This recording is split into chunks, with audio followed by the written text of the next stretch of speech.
I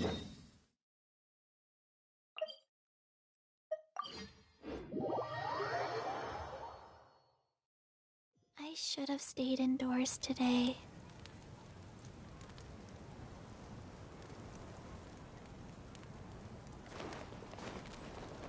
Good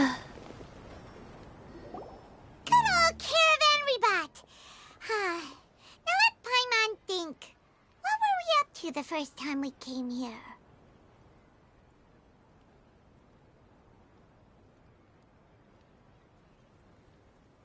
Oh, Paimon remembers! Nahita's consciousness had been trapped by the doctor, but we followed the clues she left behind to help her. So much time has already passed since then, and it seems Sumeru's changing for the better now that Nahita's in charge, right? Paimon just hopes this peace will last a long time, and then Nahita won't have any more new problems to deal with.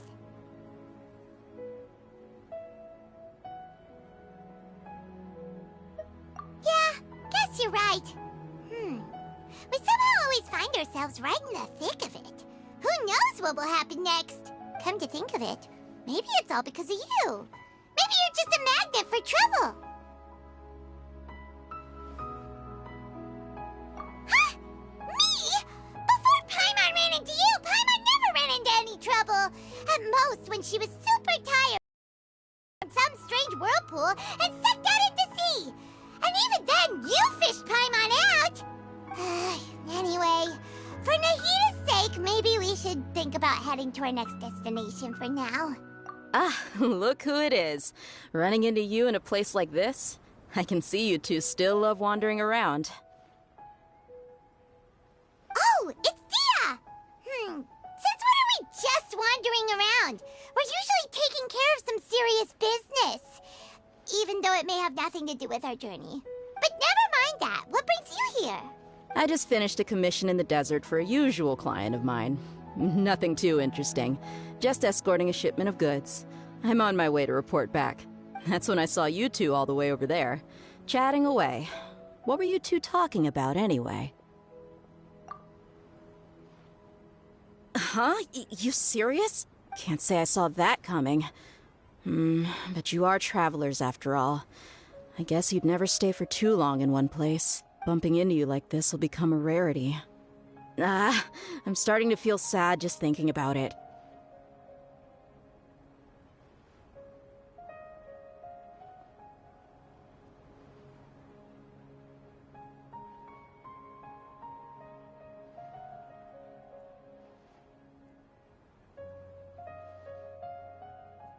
Hey, how about I gather a few mercs to escort you two?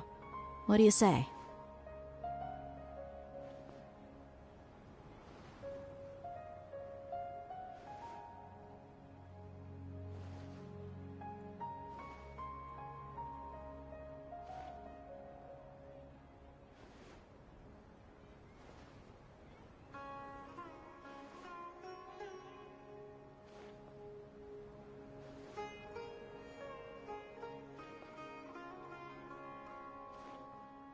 Thanks, but no need.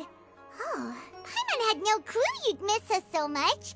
But don't worry, we'll come back to see everyone when we get a chance. Sounds good. All you need to do to get to Fontaine is cross this stretch of desert and navigate some waterways. Knowing you two, I'm sure it won't be anything you can't handle. So, when are you leaving? Oh, wait a sec. Paimon just remembered there are still a few dishes in Sumeru that Paimon hasn't tried yet. Now, where's that list Paimon made?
I see.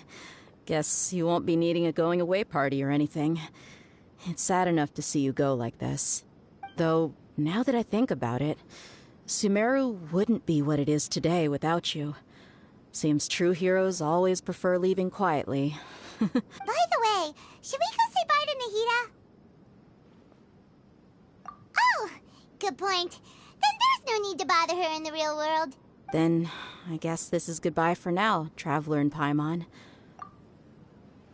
Goodbye, Dia. Bye-bye, Sumeru.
Life goes on.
The wind knows me.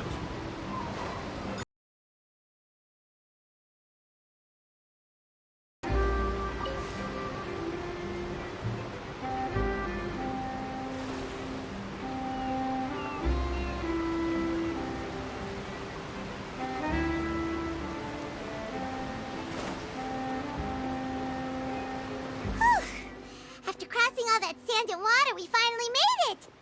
Oh, this must be Fontaine's port! Wow! Everything looks so advanced in Fontaine!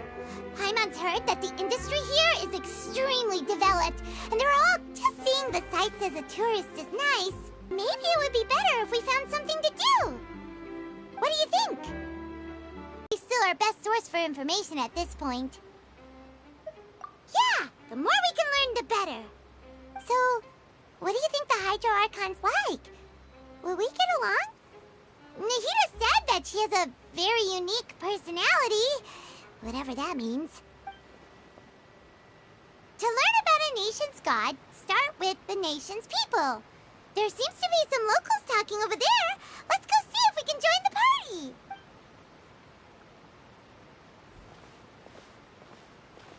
If you ask me, it's a tragedy how things ended for him. Clearly, he was a pretty decent person. Yeah, I didn't expect that kind of ending for him. I thought he would at least fight on a little longer for his family. I was expecting a sudden plot twist, but it's a pity that it never happened. Still, his story is quite the tearjerker.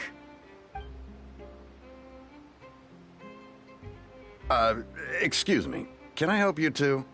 I couldn't help but notice you standing here listening. Hi. We're travelers new to Fontaine, and we had something we wanted to ask, but you seem to be really busy talking about some kind of play, so we didn't want to interrupt. Play? Oh, no. We're talking about something that really happened. In fact, it's a case that was just heard a few days ago. Really? Like, a real trial? But the way you were talking about it and the words you used just now made it sound like some kind of story. Well, good tales are often based on true stories, aren't they? And what you see in reality may also be someone deliberately putting on an act while harboring ulterior motives. Whether something is true or not simply isn't that important. The main thing is whether the story being acted out on the stage is splendid enough. Oh, but it looks like you're not from around here. You probably don't know that the Fontaine Court of Justice is called the Opera Epiclese, or more commonly known as just the Opera House. But, shouldn't court cases be treated a little more seriously than that? Not to question Fontaine's way of doing things. It's just that putting someone on trial is usually a very serious thing. No worries. Other visitors to Fontaine have wondered the same thing. You could say that we just don't want to waste the moving stories behind those cases. And as for your worries about whether the cases are treated with due reverence, we have the absolutely just and honorable Chief Justice Neuvillette, as well as the Oratrice Mécanique d'Analyse Cardinal, a machine created by the Archon. Between the machine and the Chief Justice, false charges and injustice are a thing of the past now. Oratrice? Is it some kind of machine, too? Oh, Paimon's curious. We should check it out if we get the chance. Wait, Paimon almost forgot to ask you our question. Do you know what we should do if we want to meet the Hydro Archon? Oh, that's easy. Just go to the Opera House. Lady Farina practically lives there. You could definitely say it's her biggest passion. Huh. I think what they mean is that they wish to speak with the Archon personally. In that case, I'm afraid it's going to be a tad more difficult. You'll have to make an appointment well in advance, and it'll depend on whether or not she has any time slots available. Huh. Is the Hydro Archon super busy taking care of official stuff? Wait, didn't you say that she's always at the Opera House? No. Lady Farina seldom takes an interest with the nation's affairs. The reason it's difficult to make an appointment is simply because she's incredibly popular. That's right. After all, she is the Archon. Though she may tend to get a little dramatic from time to time, people can't get enough of her. Huh. First time Paimon's ever heard of an Archon being described that way before. Wait! Paimon gets now! The Hydro Archon is kinda like a big celebrity here, right? Yeah, I suppose. Hang on. This is still Fontaine's Archon. Yes, you're right. I guess I should at least try to be a little more respectful in front of visitors. Otherwise, I might get arrested. Come on. Sure, there's a lot of laws here, but nobody's going to be arrested for saying something disrespectful about the Hydro Archon. Alright, I think we get it. Thank you! At least we now know that we can find the Hydro Archon at the Opera House. But who knows how long making an appointment will take? Guess we could have a look around the city in the meantime. Hey! What are you looking over there for?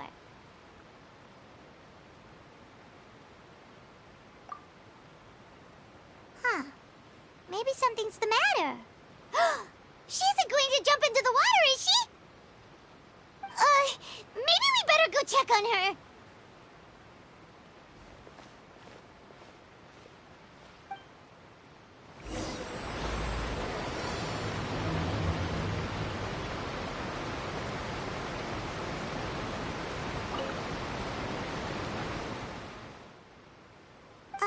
Hello there.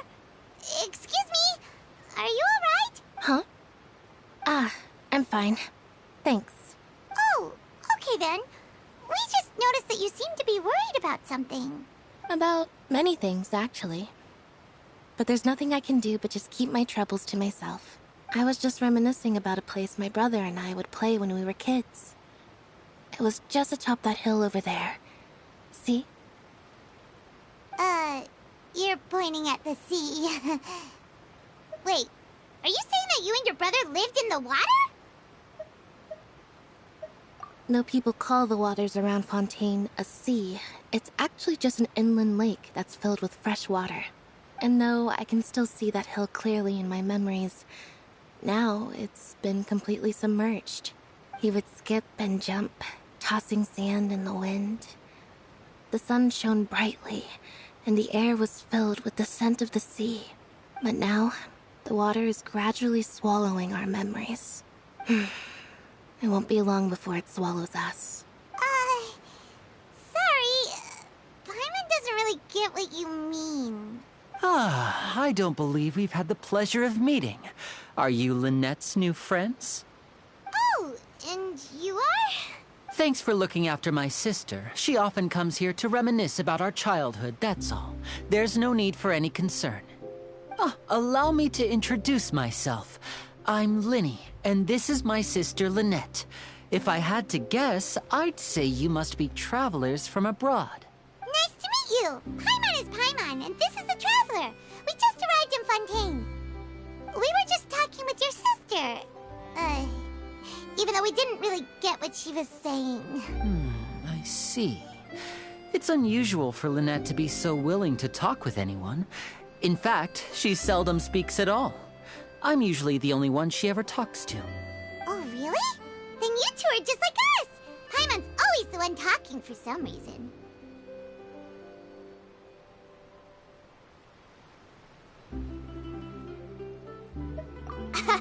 So that's how you think it is? I also think my brother can be too talkative at times. Seems you were right, Paimon. We are quite similar. So, what did Lynette mean just now when she said that the water is engulfing your memories? And that it won't be long before it engulfs you too? Oh, that. It's from a prophecy that's been circulating in Fontaine for some time now. Well, I suppose prophecy isn't exactly the right word, because that implies a certain amount of uncertainty. There's no doubt about what's happening in Fontaine now. Where to begin?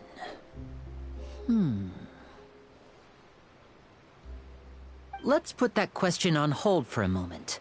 We still haven't formally greeted each other yet, have we? Did all the introductions earlier not count? Hello, Traveler.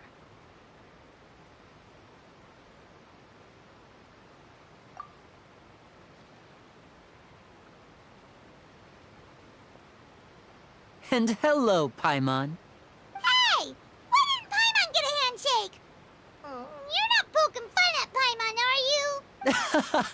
Please, don't take offense. Just consider it a sort of etiquette we have here in Fontaine when making new friends. You should remember it. It might prove useful. Oh, alright then. Well, Paimon's just happy to have a local friend now. By the way, we were just getting ready to go to the Opera House to meet the Hydro Archon. Would you be able to show us the way? So you're going to see Lady Farina? No problem at all. In fact, I was planning to go to the Opera House later myself. I'll gladly take you once I finish things here. Please, follow me.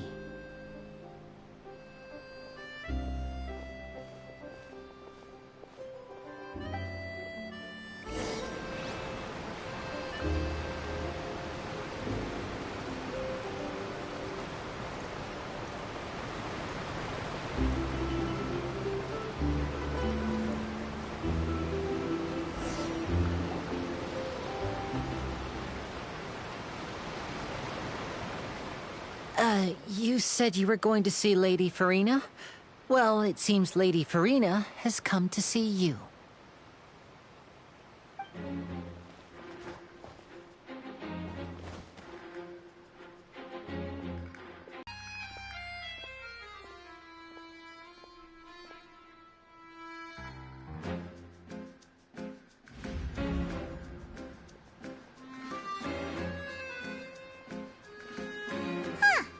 So, she's the Hydro Archon? But how did she know we were looking for her? My dear people, rich and poor, those with cup in hand and those with nothing at all, raise your glasses in celebration. If you don't have one, then just raise your hand in lieu.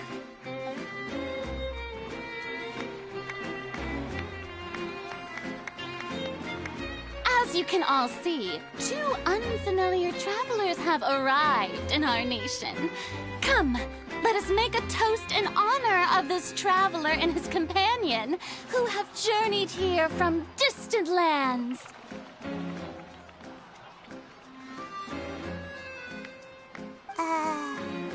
Is she talking about us?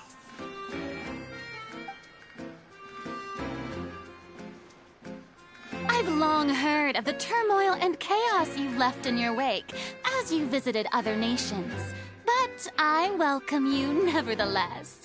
No, I have come to receive you personally. Fear is for insignificant cowards. I am a god, and I will never entertain the notion of such meaningless wariness. You can be rest assured, I see clearly your sincerity. Of course, seeking an audience with me is the most sensible thing to do. It will allow you to truly behold my power and witness my authority. Intelligent people always gather under the correct banner. I, Focalor, hereby welcome you to the nation of Hydro and acknowledge the value and significance of your trip. Now, you may rejoice in this. Yeah, Paimon still can't believe it. Feels like we've only been here for a few minutes. But the Hydro Archon's entrance was, how should I... Miss Hydro Archon? How did you know we were coming? I see.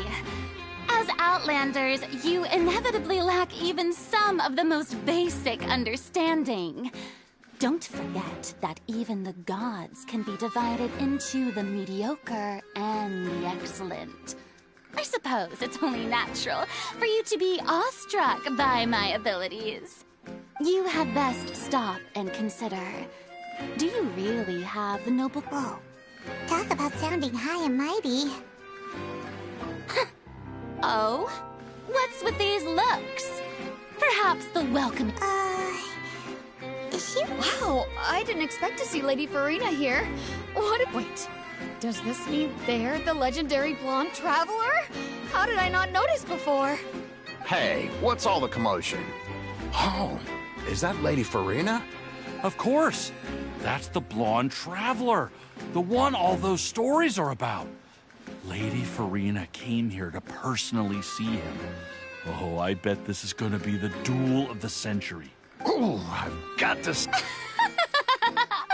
Yes, but don't get too excited now. My dear believers and spectators alike tend to get quite rowdy. You may consider this my reward to all of you. I have determined that there will be an epic duel between myself and this traveler from another land, just as you were hoping to see. Now she wants to fight? Aren't we getting a little ahead of ourselves?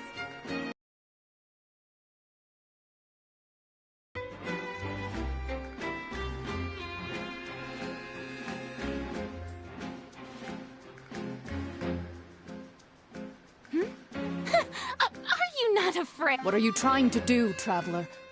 Provoking a god in front of her people? Stand down, Clorend. I admire his bravery. Few have the courage to draw their sword against a god. He is obviously a true warrior. Unfortunately, people nowadays only crave to be thrilled, and a mere duel will not slake their thirst for excitement. Huh. Yeah, she's right. Just a duel wouldn't be all that interesting. On Araneus, criminals are always requesting duels to defend their honor. You're getting a bit old, to tell the truth. You see. Then, as the god of justice, I shall face this traveler in another kind of duel. a duel in court! Right. This is Fontaine. Why do you care so much about the crowd's reactions? Seems you've spent a little too. Besides, how exactly do you plan to have a duel in court? You mean you're going to put us on trial? Oh, we have reason to put you on trial. It's obvious, isn't it? According to Fontaine law, no one is permitted to release any flying objects within Fontaine city limits during the first 3 days of each month. Oh, so that's what they've done wrong. You call that obvious? What kind of law is that? Wait, flying object. Precisely! Now, if you two have no objection. My apologies, Lady Farina. I don't mean to spoil the fun. But if you would allow me to interject, I don't think that Paimon here meets the definition of a flying object. You tell her, Linny! Finally someone who's not crazy. How could anyone call Paimon a flying object? Ah, great magician Linny. As a magician who just rained on your parade, I naturally should shoulder the responsibility of saving the show. So, with such an audience gathered here, allow me to perform a trick for everyone.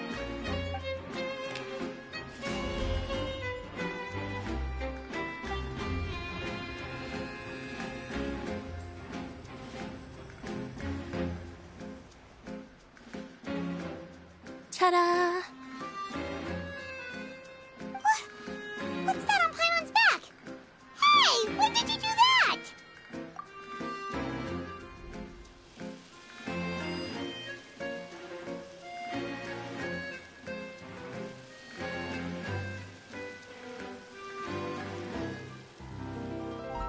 There. As you can all clearly see, Paimon should be classified as, well, something like a balloon. This rope has been in the traveler's hand all along. It was just that no one could see it before. Huh? You call that magic? I thought it was pretty good. Huh. I'm not sure. Amusing. Very amusing, Linny. Just the sort of unexpected twist that I enjoy. With you here, today's performance can finally be called complete. Performance? You see all this as a In which case, consider the matter of your trial resolved. The god of justice will not bring charges against an innocent person. But when there are valid grounds, I will not only judge travelers from abroad, but even the gods of other lands. I look forward to seeing your upcoming performance at the Opera House, Mr. Linny and Miss Lynette. That's enough for now. Toodaloo!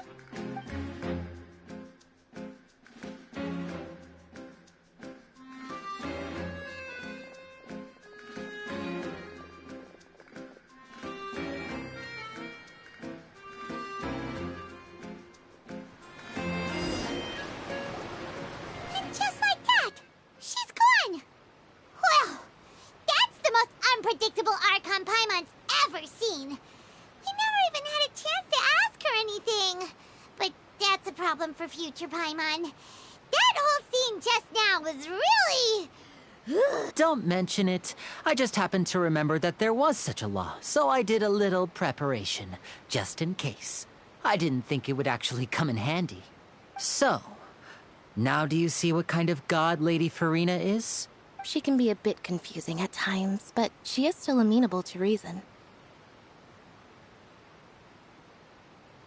Anyway, Paimon had no idea you were a magician, Linny. It sounded like you'll be performing at the Opera House, right? I just know a few simple tricks I use to make a living. Lynette is my assistant. It will actually be my first time performing on the most prestigious stage in Fontaine, the Opera House. But isn't the Opera House where criminal trials are held in Fontaine? When there are no public trials being held, the Opera House hosts a variety of other performances.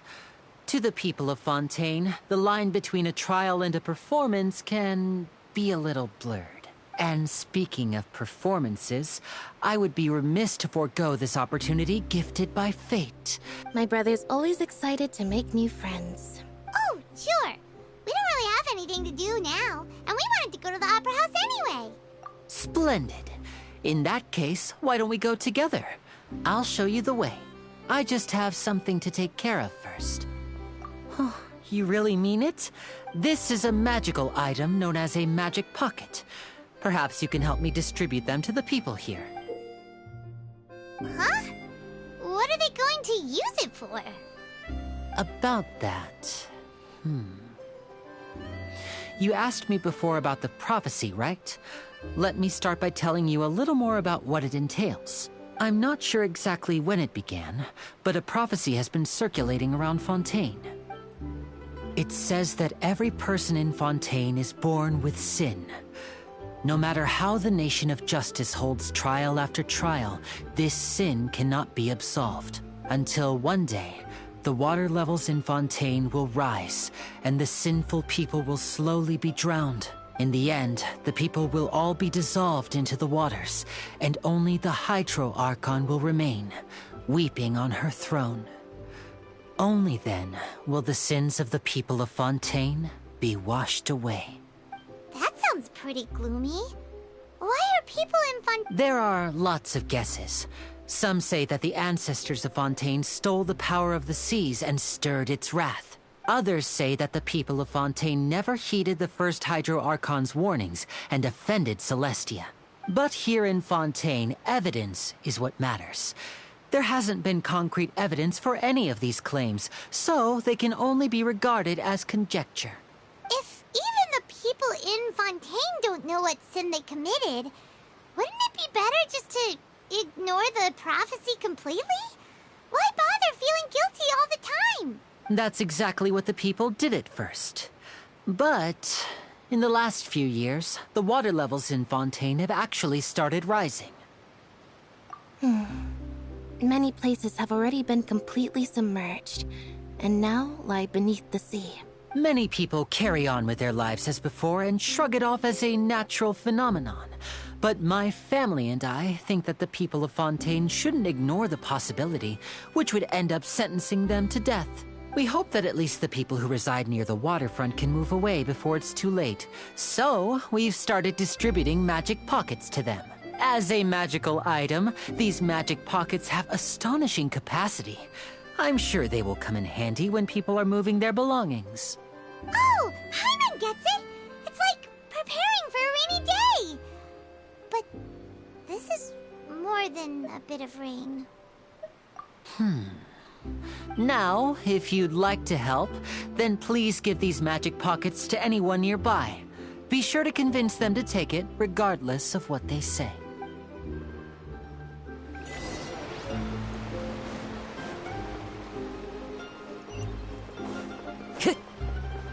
Time to go.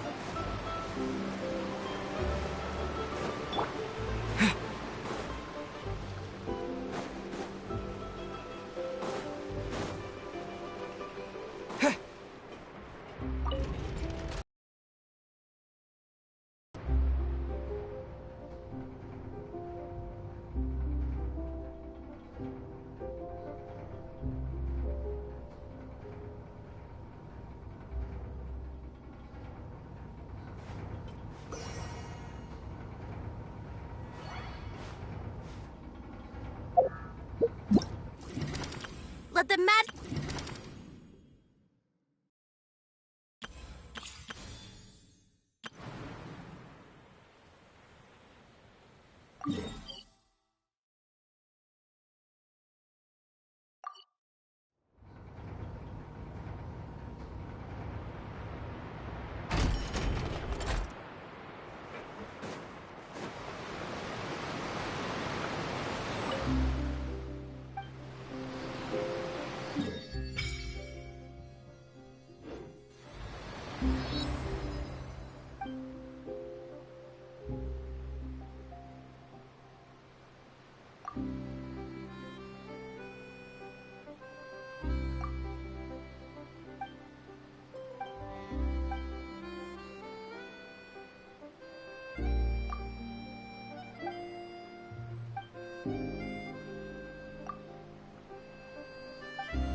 Go!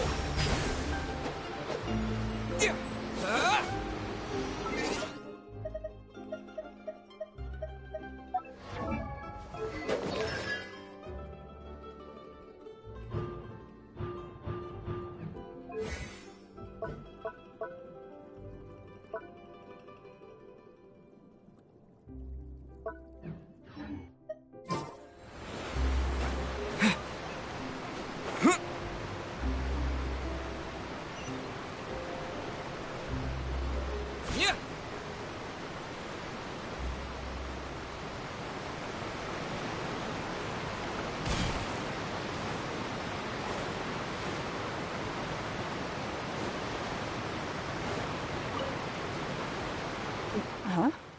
I don't want that. Life is all about living in the... You should still take it. You never know when it'll come in handy. Oh, all right, fine. Thanks. It's just that... if I start moving, that means I've already given up on the life I have now. I'd really rather not.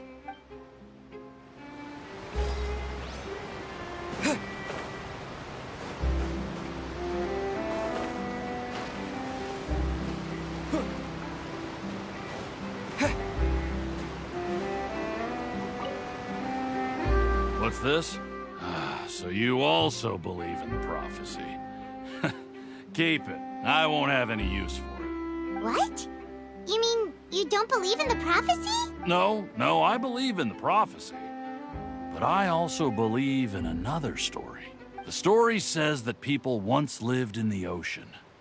They were one with the ocean and couldn't live apart from it. But as time wore on, people desired to live on land and developed blood vessels, encapsulating the sea within their bodies.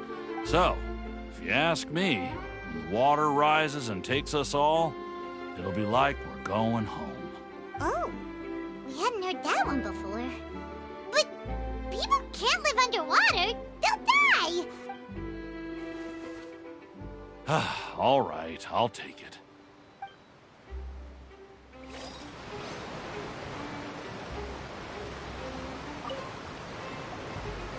So you're the blonde traveler that everyone's been talking about.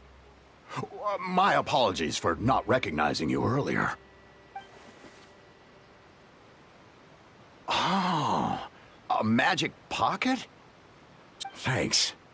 Please, also thank the magician on my behalf when you get the chance.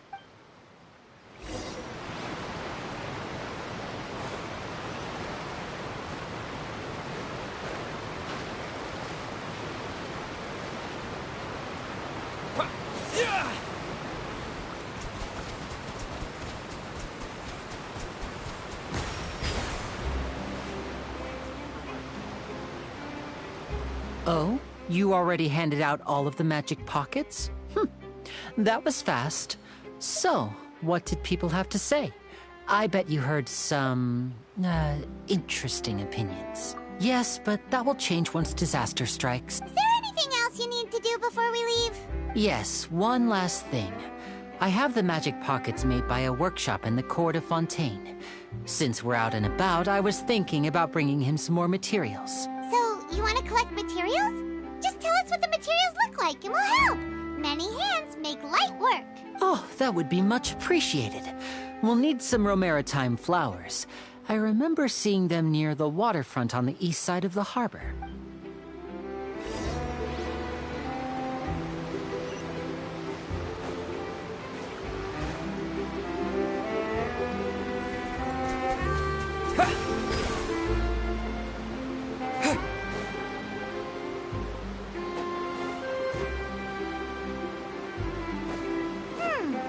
It seems we have to use Hydro to collect romaritime flowers.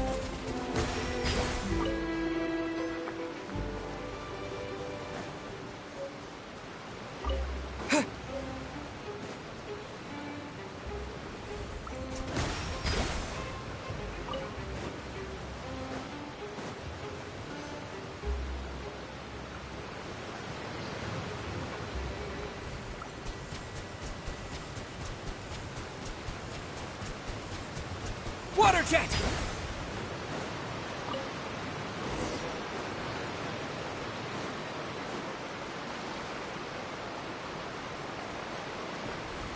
Water jet!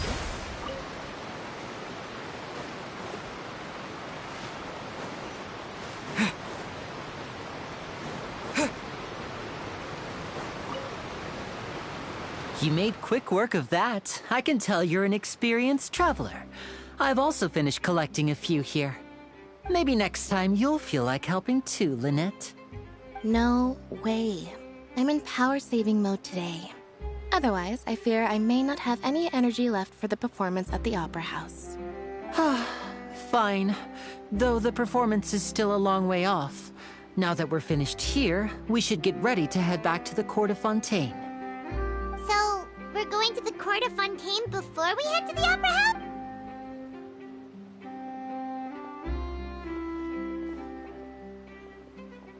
Wait, shh.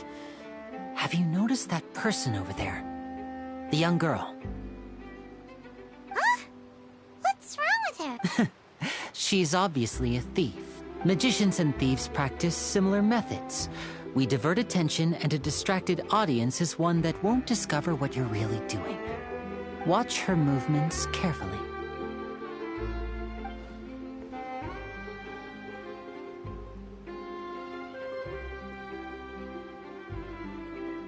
Oh, he's right! Shh, keep your voice down.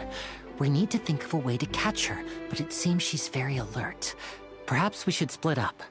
You two can ride the lift over there and wait up top. I bet that'll be her escape route if she tries. All right, let's go.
This is the spot where Linny wanted us to wait.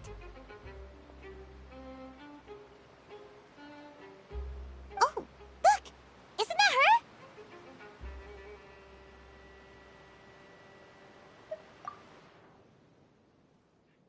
Oh no!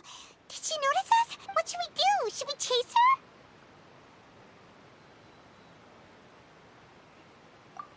You're right. She might also...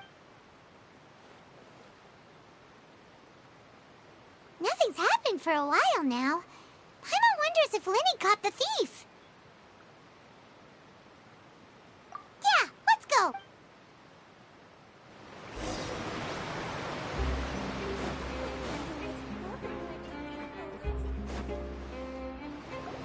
Are you sure that's all she took? You should check to make sure you're not missing anything else. No, that was all. Oh, I can't thank you enough. Anyway, I should be going now. Oh, were you returning what the thief had stolen? That's right.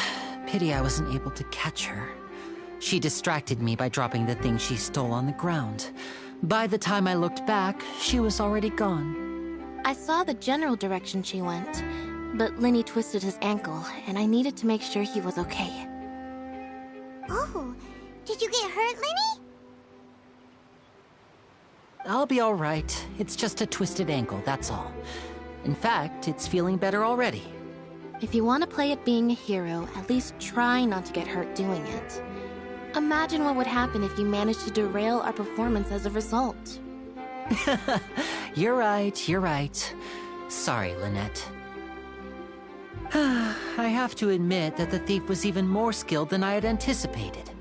But at least we were able to get the stolen items back, so it wasn't a complete failure. What a slippery little thief! Guess things turned out all right in the end, though. Lenny's initiative paid off! All right, let's put this little detour behind us. We should go to the court of Fontaine now.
So, we ride this thing to go into the city? What an ingenious way to get around! People in Fontaine really know how to use water! This is an aquabus. It allows people to travel between several key locations around Fontaine.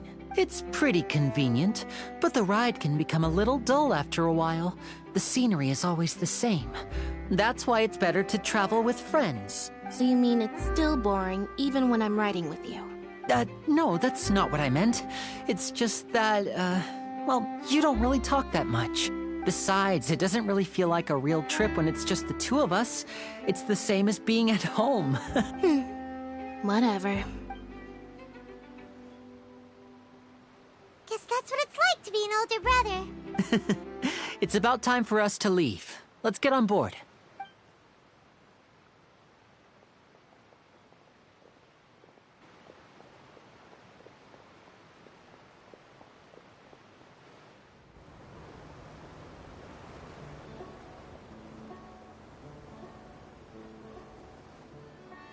Huh? What? Traveler! Paimon! Charlotte! Oh, I'd never guessed I'd bump into you while riding the aquabus. In the story of my life, this is big news. What are you doing in Fontaine? I didn't hear anything about you paying us a visit. Yeah, it's quite the coincidence. But as travelers, we're always on the move. It's not surprising that nobody knew we were coming. Though we still have no idea how the Hydro Archon knew about us. Oh, let Paimon introduce you to our new friends. Oh, no need for introductions, Paimon. I would recognize the great magician Linny and his assistant Lynette anywhere.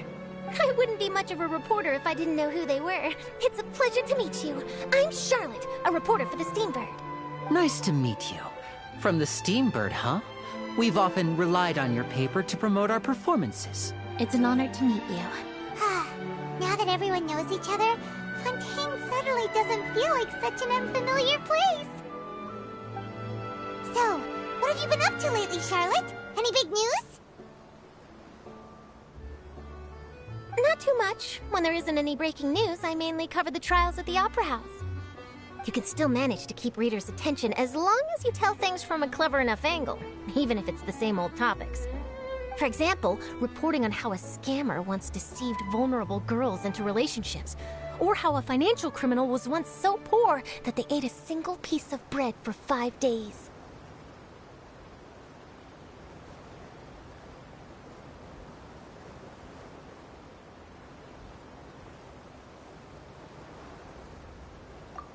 You're right. Seems you know me pretty well. What I'm really after is exclusive, sensational news pieces that could shake the country. These smaller stories are a waste of my talents. Oh, I just remembered. I've been following a case lately. Well, a series of cases, actually. You mean the serial disappearances of young women case? That's right. These stories are the talk of the town right now, and it's probably the most mysterious case we've ever seen. If I'm the first with a draft ready to publish when the case is finally cracked, and it's the headline story in the Steambird, oh, when that happens, I bet all the other reporters will shed tears of envy. I've already gathered all kinds of materials.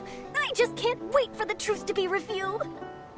So, what is the serial disappearances of young women case? You mean the culprit hasn't been found? That's right. The first missing girl case happened almost 20 years ago. And ever since, after a period of time, another girl disappears. What the cases have in common is that the girls are all of a similar age, and that they've all vanished without a trace. But the scariest part is that to this day, none of the girls have ever been found. Many suspects have been arrested over the years in connection with this case, but shortly after each arrest, another disappearance would always happen.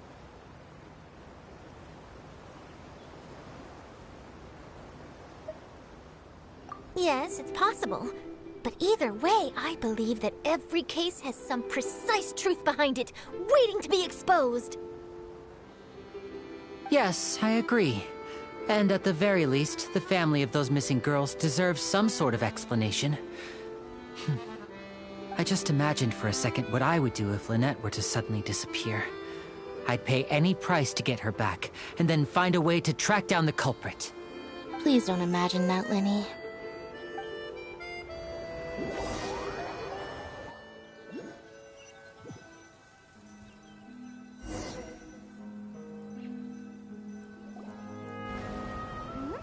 Hey, we're almost there!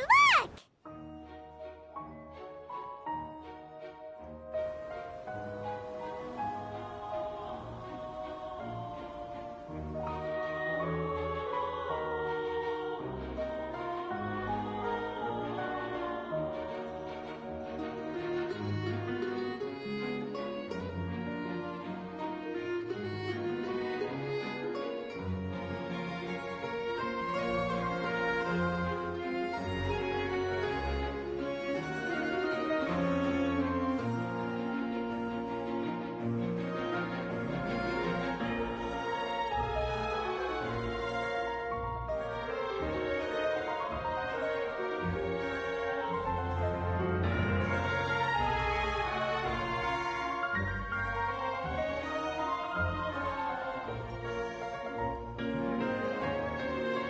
Well, I really enjoyed chatting with you. Life should be full of pleasant little surprises like this. Yeah, us as well. The ride went by too quickly. I have an interview to get to. I should get going before I'm late. Okay, Paimon hopes we can chat again soon, Charlotte. Bye now. Oh, be sure to stop by and see me at the Steambird when you have time. What a tough job. Always running around and interviewing everyone. Well, where should we go now? If you don't mind, how about we stop by my home first? Besides, I still have all the materials we collected. Sure, we wouldn't mind at all.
Water jet!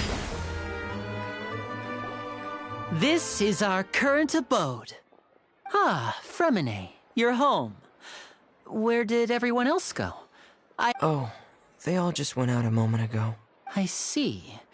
Everyone is getting busier now that Father will be returning soon. I suppose that can't be helped. Allow me to introduce you to my little brother, Fremine.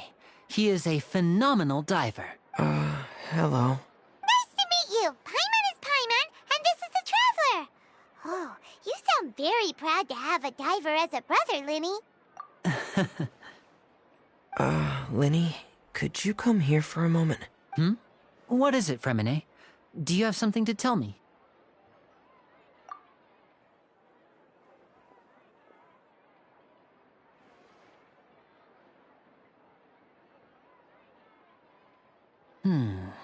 Okay, I see. Is everything all right? Oh, it's nothing. We were just discussing a little housework. Sorry for the interruption. Oh, before I forget, the Traveler and I collected more materials to make magic pockets. Were you able to get any, Fremine? Yes, I went diving and gathered lots of materials. I was about to give them to you. That's our Fremine, always quick with the underwater work. All right, I'll take these to the workshop.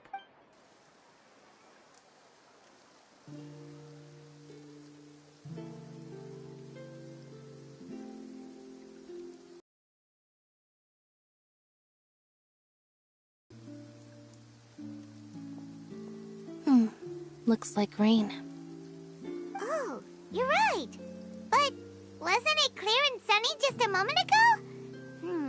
Fontaine's weather sure is weird. I'm afraid that's just how it is here. It often rains on days where there are trials being held in the Opera House, but don't worry, it'll clear up soon enough. What's wrong, Fremine? There's a legend about the rain that I tend to believe. It's said that a dragon of water once resided in Fontaine. Though we don't know where the dragon went, every time it weeps, the skies will cloud up and pour out rain. When I was a child, my mother told me that if I wanted to go outside and play, I should yell toward the sky at the top of my lungs, "Hydro Dragon! Hydro Dragon! Don't cry!"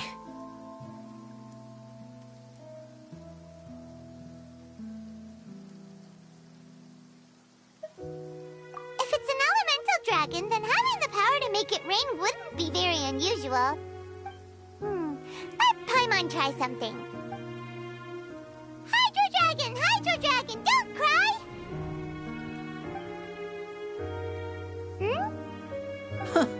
Doesn't seem to be of any use. It is just a legend after all.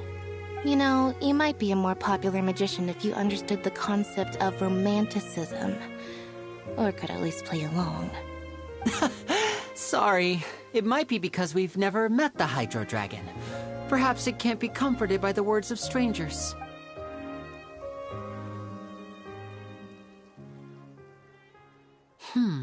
It rained for longer than I suspected. Oh, it's already getting late. Was there something you needed to do, Linny? Yeah, some preparations for the show at the Opera House. I need to find a way to catch the last aqua bus of the day. On the day of the performance, just ride the aqua bus to the island of Araneus. I'll have Lynette meet you at the fountain in front of the Opera House.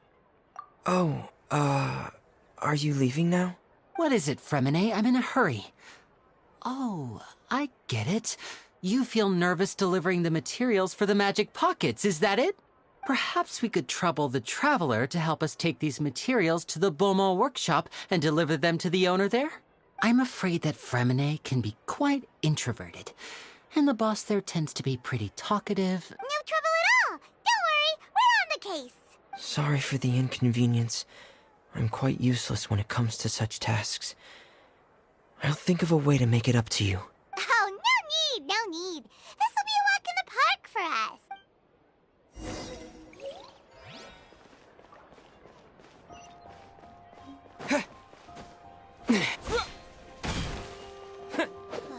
The tea here just keeps...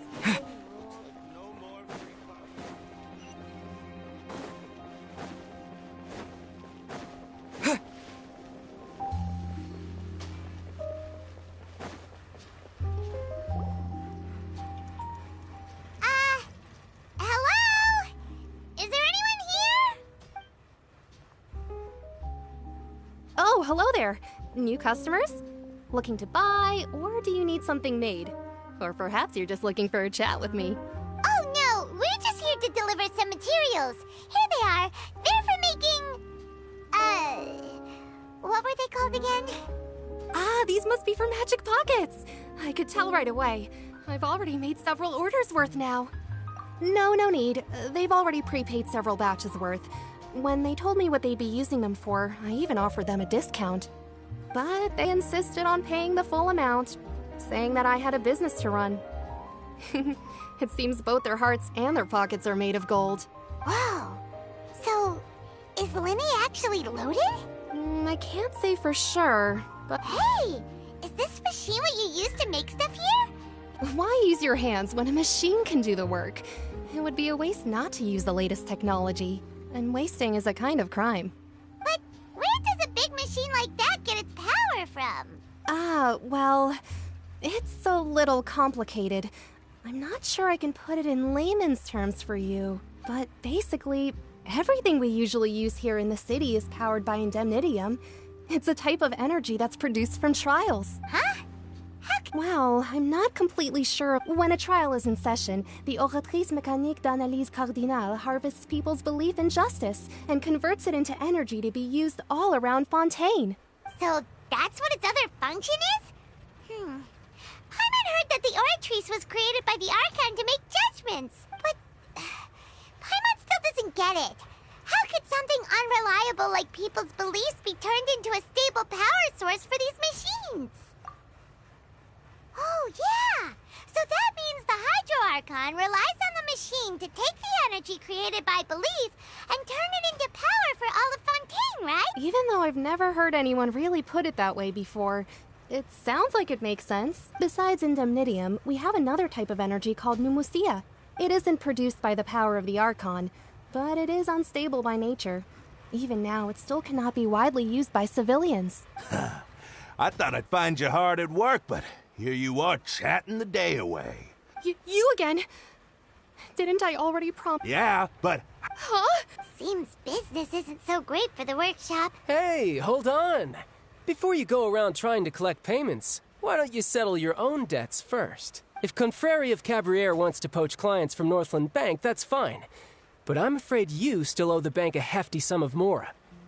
So why don't we work things out between us first, before you get back to your little conversation here? You're from Northland Bank. But we said we'll pay everything we owe next month. Why are you hounding me now? Traveler, Paimon! I didn't think I'd run into you here in Fontaine. What are the chances? We're surprised to see you too! What are you doing here in Fontaine? You didn't want to stay in Snezhnaya? Long story short, I've already been in Fontaine for some time now, and honestly, things have been pretty boring. But it seems that fate brought our paths together today. Not only will I have some good friends here now, but ones who always seem to find trouble. Either way you look at it, it seems things are going to get a lot more interesting now. Pretty sure we'd want to avoid anything that you'd find interesting. Besides, our trip here has gone pretty well so far, right, Traveler? Hey, you, Northland Bank boy. Aren't you forgetting something? Don't interrupt. It's not often I run into the Traveler like this. Why don't you wait for me over there for a while? You kidding?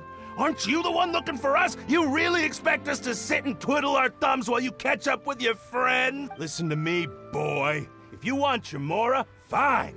Why don't you come and take it? Hey, I just said not to interrupt. Oh, by the way, Traveler, the last time I took Tonya and Tusser ice fishing, Tusser said... Hey! That's way over the line! All right, boys, let's see who has to pay up now! Can you at least let me finish one sentence? Bank told me not to get rough with our clients. You're the ones who started it. This is an act of self-defense. You two will have to be my witnesses, okay? Paimon sure that...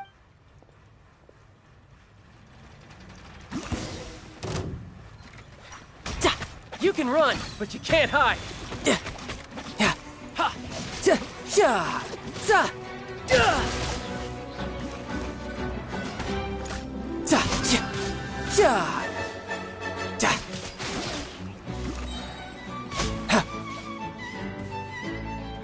Brace yourself! This is gonna...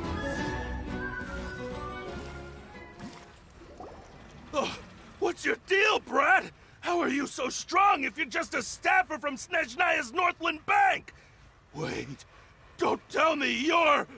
Oh, now you notice. It's a little late, don't you think? Just make sure you understand that you don't mess with Northland Bank. Got it?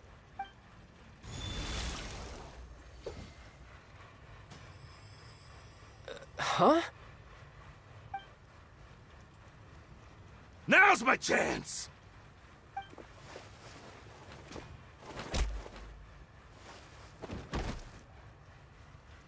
Huh. That was weird. I'm not sure. It's as if I suddenly lost control of my hydro powers when I needed them. Maybe there's something wrong with my vision? Strange. How could that happen? First time Paimon's ever heard of someone losing control of their vision.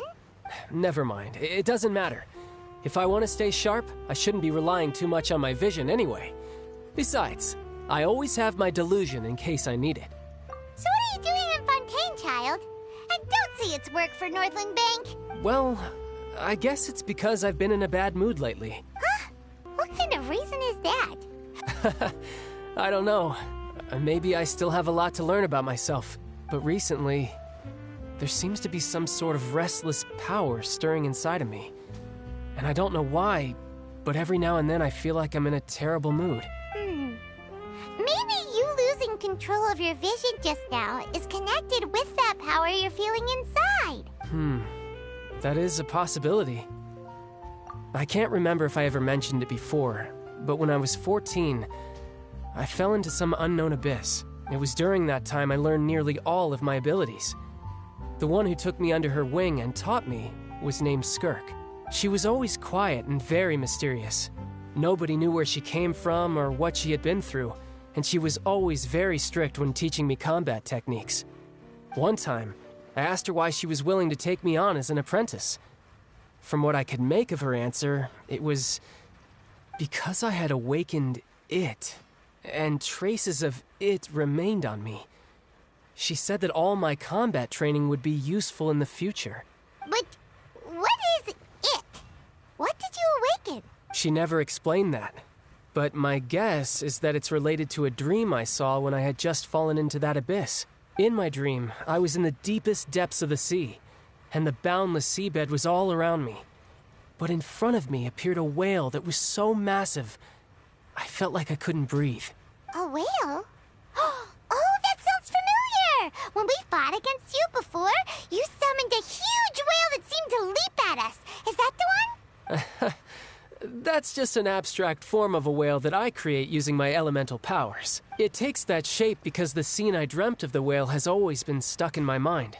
So you used the whale as inspiration for one of your moves? Huh. Seems a little twisted to Paimon. So why don't you just go ask your master? Maybe she knows the answer. You make it sound so easy. Ever since the incident I experienced there, I've never stopped searching for Master Skirk and that unknown abyss. But it's been years now, and I've still found nothing. There isn't... Oh, it sounds like some kind of ghost story. Yeah, I'm out of leads at this point. Oh, seems the time really flies when I'm talking with you. I just remembered I have somewhere else I need to be, so I should get going. What? More work for the Northland Bank? No, it's more of a personal appointment. Lately, I've been sparring with some of Fontaine's official champion duelists whenever I'm feeling bored. Official champion duelist? Yep. In Fontaine, before a criminal goes to court, they're given one chance to defend their honor by requesting a duel with an official champion duelist. The champion duelists are all-powerful fighters selected from among the nation's best, so engaging in such a duel is regarded as a symbol of defending your honor. If a criminal manages to win the duel, they'll be acquitted. But if they lose, they'll have no choice but to stand trial. And the worst-case scenario is that you're simply killed in the duel. Though it's rumored that Fontaine has a death penalty, from what I can tell, no one has ever been officially sentenced to death. So really, the only people who opt to duel are those who have suffered a grave injustice in being accused, or those who greatly value their honor. Otherwise, why gamble with your life? So, do many people actually get out of their trials by winning the duel? Apparently, it's exceedingly rare. Besides, none of the champion duelists are to be trifled with. Which is exactly why I was itching to face them as soon as I got to Fontaine. Apparently, the one I'm meeting today, Clorinde, is the strongest of the champion duelists. Well, that's child for ya. Paimon feels like we heard that name somewhere before.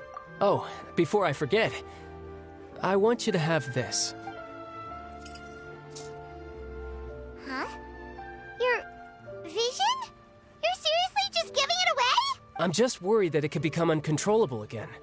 I'd be pretty upset if it got in the way of my duel. Besides, I just need you to hold on to it for a short while.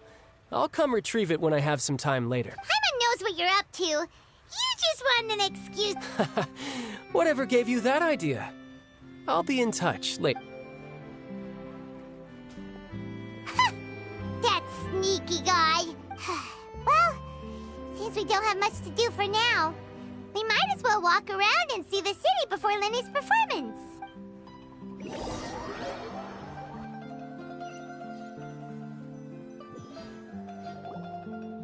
Wow! Who could have seen that coming? The reporter who was barely around for most of the story. Sorry. Paimon was just surprised, that's all. The whodunits here in Fontaine are a lot different than the light novels you see from Yai Publishing House. It's so exciting to reach the moment when the mystery is uncovered, especially in the one Paimon... Oh, sorry about that. Hey, shouldn't we be heading to the Opera House? Lenny said that the Opera House is on Aranias, so let's go ride the Aquabus!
Feel free to check the Aquabus map and schedule. Looks like we're running out of time.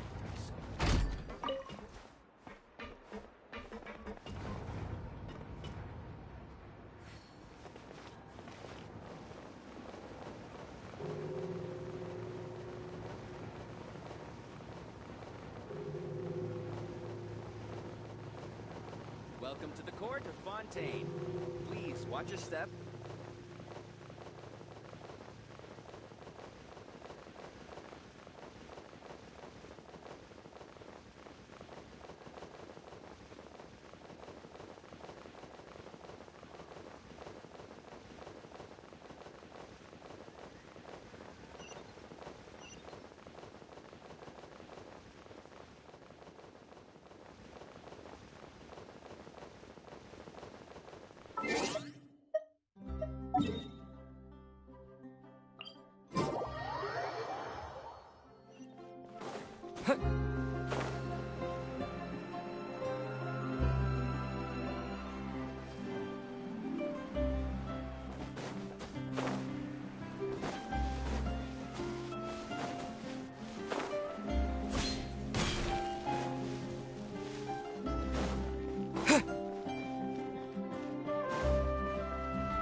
one with nature.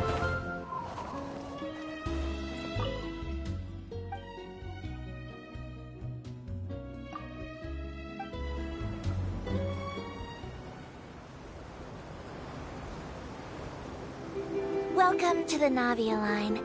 I am Elfan. The boat will be departing imminently. Please do not stick your head, hands, or other body parts outside the boat. The Aquabus operator is not responsible for any accidents or injuries resulting from doing so. Also, please remember to buy the Steambird, though I don't read it myself.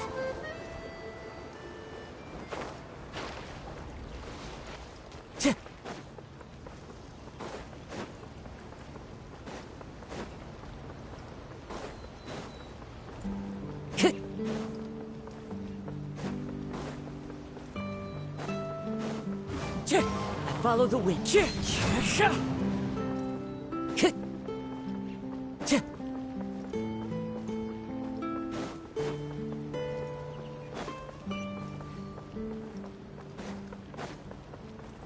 Time to go.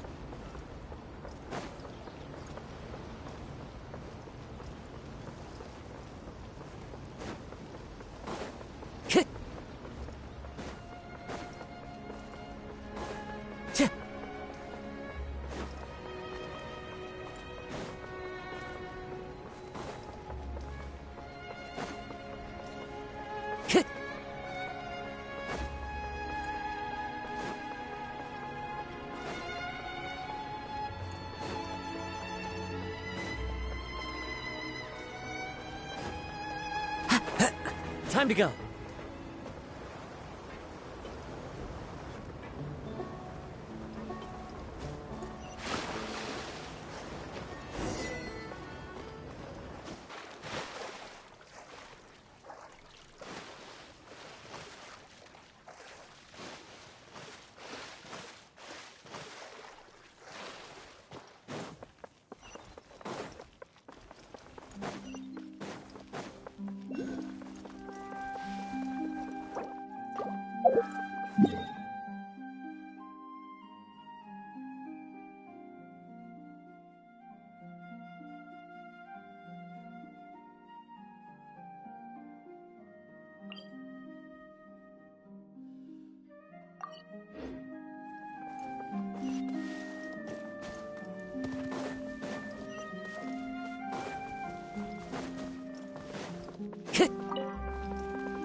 Time to go.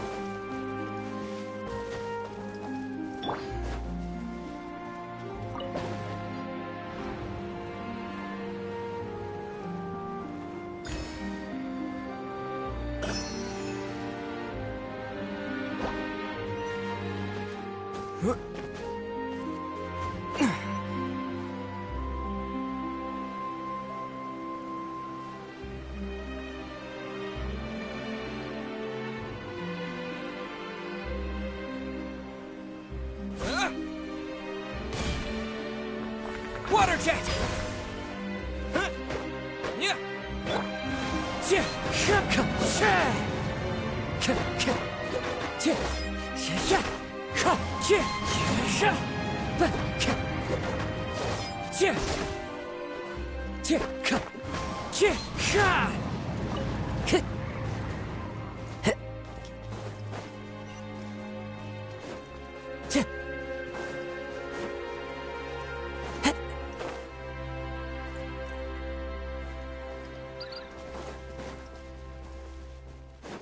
Time to go.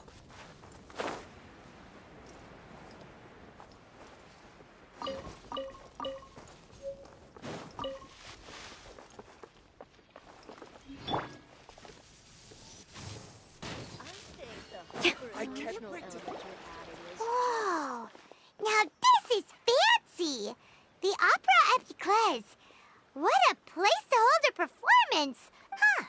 Looks like there's a lot of people standing around the fountain up ahead. Oh, Archon, please bless us with a bright and healthy child. I don't know why you always feel the need to ask so much. I'll be happy as long as our child is healthy and lives... I guess if they're our kid, then there's no doubt they'll turn out smart. Maybe this is one of the customs in Fontaine. Vache. What's wrong? Vache. Vache. No, Paimon didn't say anything. Are you hearing things? Welcome to the Fountain of Lucine. All the water flowing through Lenny asked. Right. What do you mean? There are a lot of people here right now. Hey, you're not trying to... I see. I might be able to tell you something that could help explain the voice you heard. In fact, you might not be imagining things at all. I suspect that what you heard is a result of your hypersensitivity to the hydro element. It's because of his sensitivity to the hydro element? But what would hearing a voice have to do with elemental power? When do you cry, Paimon? Wait, what? Just answer me. When Paimon's really sad? Oh, and when... Then you should understand that tears contain your most intense emotions. Like I just mentioned, the Fountain of Lucine is where all the flowing water in Fontaine converges. Even the tears that fall to the ground will eventually gather here. So maybe what you heard was the intense emotion coming from someone's tears. So, what did the voice say? Rather than worrying about them, we should worry about my brother first. Don't let that calm look of his fool you. Oh, right. That makes sense.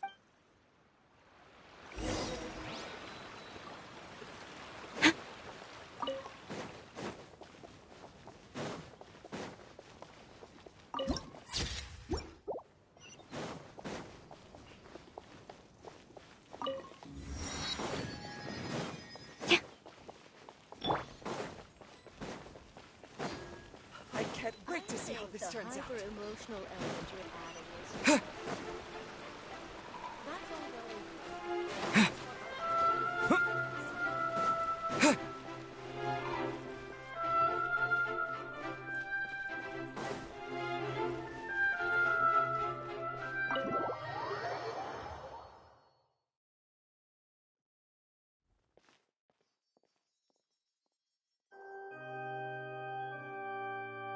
Traveler and Paimon, good to see you.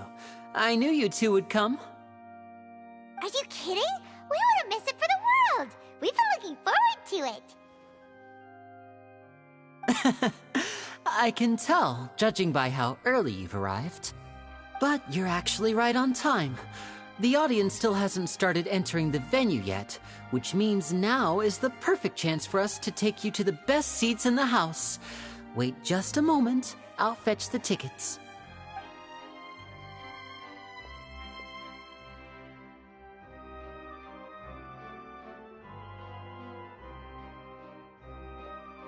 The Opera House has assigned seating, so you always have to make reservations. I've already reserved your seats, and here are your tickets. Ooh, front row seats! Don't mention it. There's no need to keep thanking me. Hey, Lenny! Could you come over here and take a look at this? Oh, I'll be right there. Seems there's an issue with the stage props over there. That's Cal, my assistant, called. Yeah, we'll just go to our seats. You go ahead, Lenny.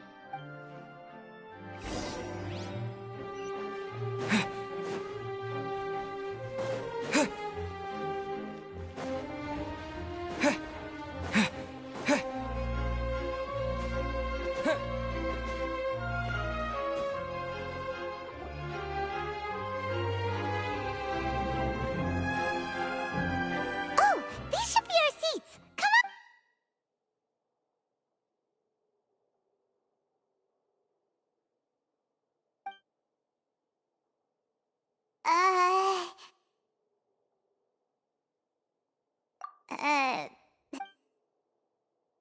Hey, Traveler. Maybe we should strike up a conversation with the person next to us. Since we're sitting together and the rest of the place is practically empty still. Ah, you little... Of course you put this on Paimon. Excuse me, I did not realize you felt awkward. I am terribly sorry. I would be perfectly happy to chat with you if that is what you would like. Oh! Wait, that's not it, Paimon's. Sorry. Oh! Paimon's got it. You're also here early and sitting in the front. Are you a friend of Linny's too? A friend, you say? Well, if Mr. Linney would like to be my friend, I would be more than happy to reciprocate. Oh, so you're not? Nice to meet you. Paimon is Paimon, and this is the Traveler. We just arrived in Fontaine. It is an honor to meet you two. I have heard of your deeds across Tevat, and as required by proper etiquette, I will also introduce myself. I am... Oh, Monsieur Nervillet. What an honor it is to have you here to see my show. Ah, Mr. Linney.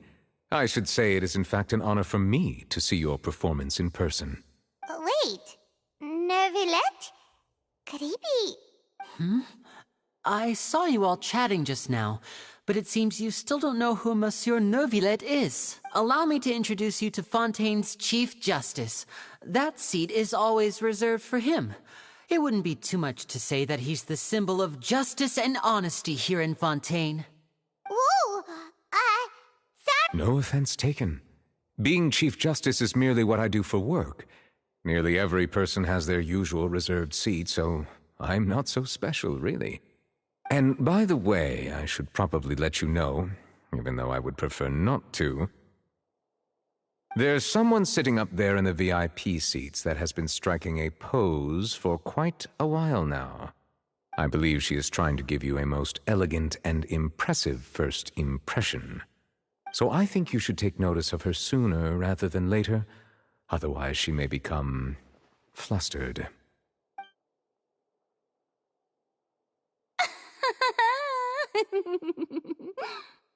Huh? Oh, it's Farina, the Hydro Archon. Very good. That is for the best. No need to pay her any more attention. Huh? So is this what things are like between the Chief Justice and the Hydro Archon? All right, please wait just a moment longer. I've pretty much finished my preparations, and the performance will start as soon as the audience has made their way to their seats. Yay! The show is finally about to start!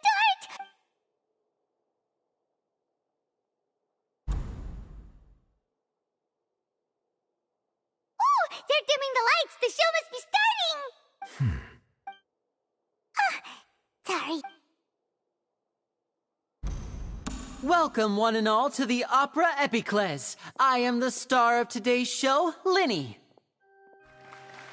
And over here is my sister, Lynette, who will be working as my wonderful assistant. Please, let's give her a warm welcome. Hello, everyone. I know she may seem to be a little sleepy right now, but that's just a sign that she's nervous. Whatever.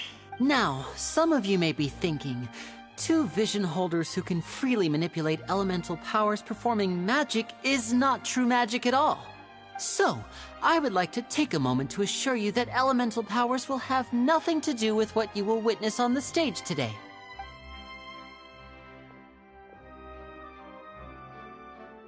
Both Lynette and myself have removed our visions for the show. That way, even the gods won't be able to help us. Oh, good point. That's what... Now, without further ado, let the show begin. I know you might miss her, but don't worry. She'll be coming right back on stage momentarily. Perhaps in an unexpected way. I'm sure she'll be stealing the spotlight soon enough. Oh, and before I forget, you never know what can happen in the blink of an eye. A magician's greatest skill is making things disappear or appear. The possibilities are endless.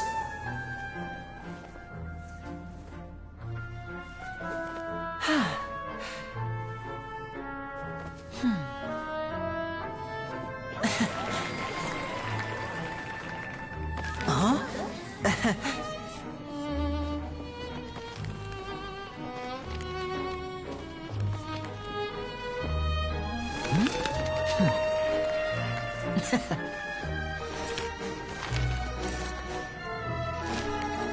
But this isn't what you came for. These little tricks, you've seen them all before. So it's time for something truly extraordinary, don't you think? Huh? This one's a little tricky.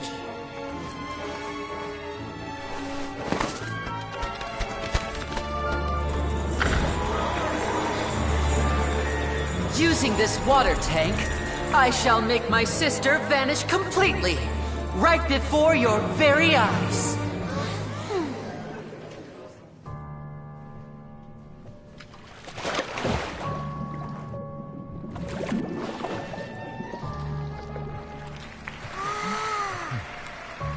It's actually quite simple. She'll just turn into air bubbles and float right out of the top.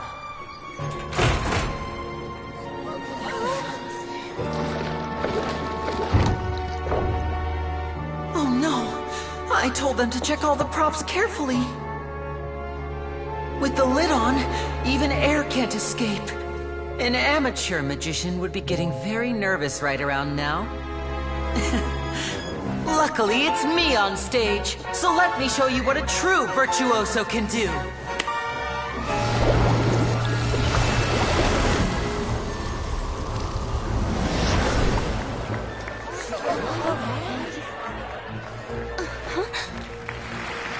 Lynette, are you still there? Don't go too far. We don't want to use up all our magic. Hi, I'm back. Uh-huh.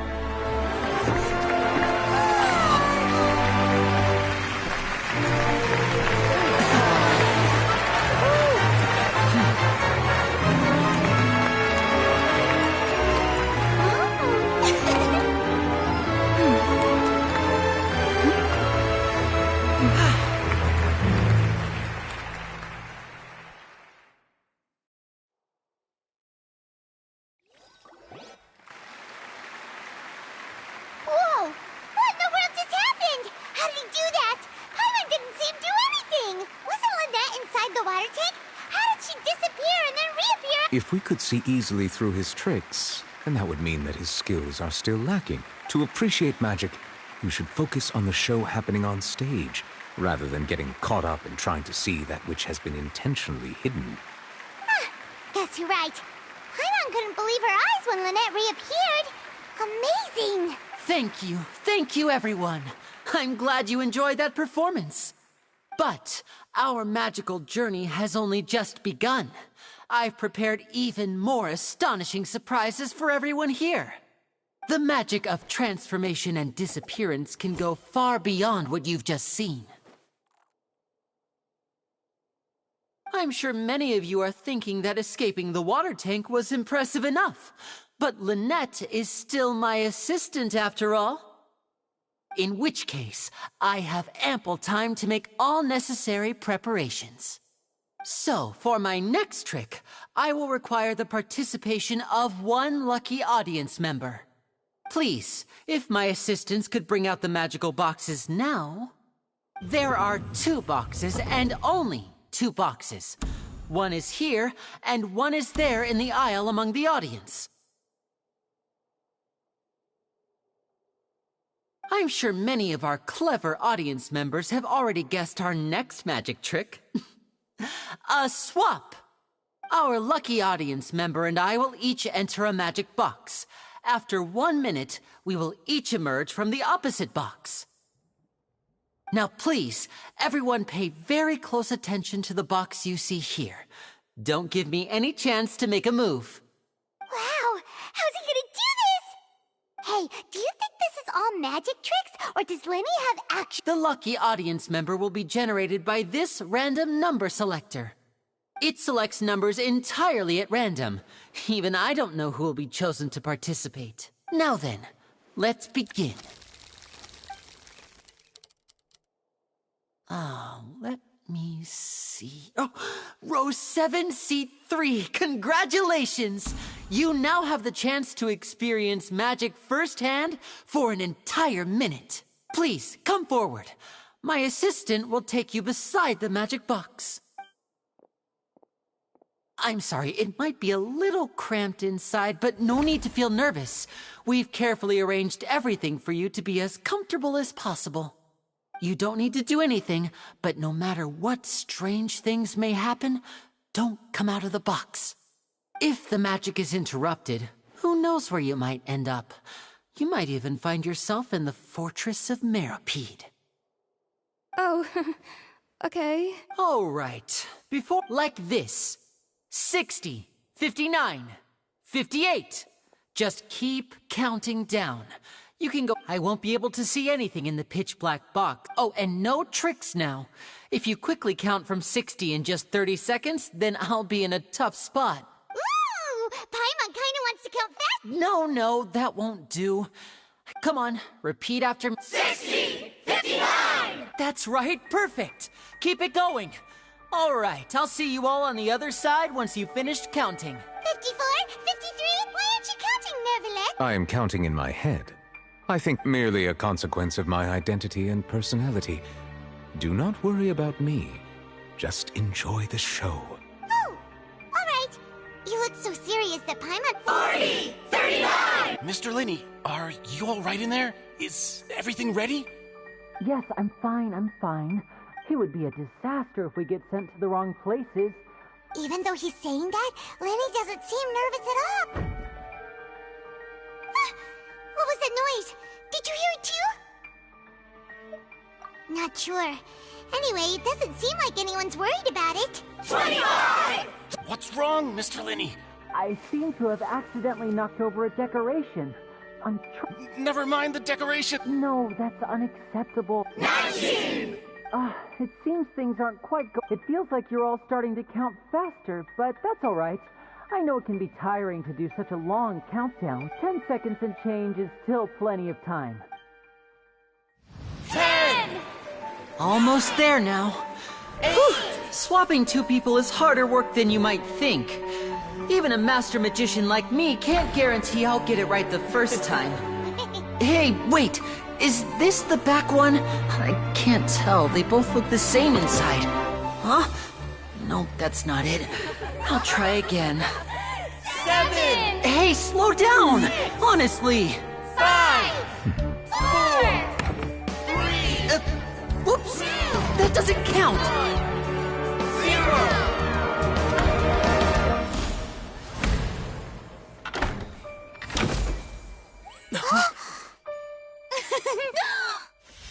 Ta-da!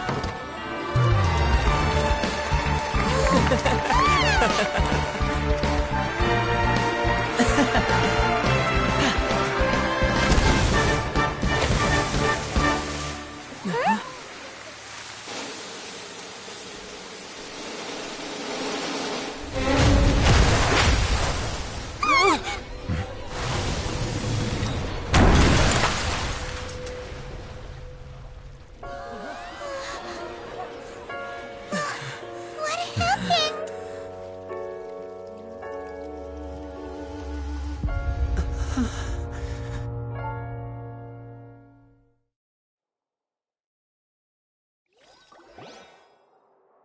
Huh?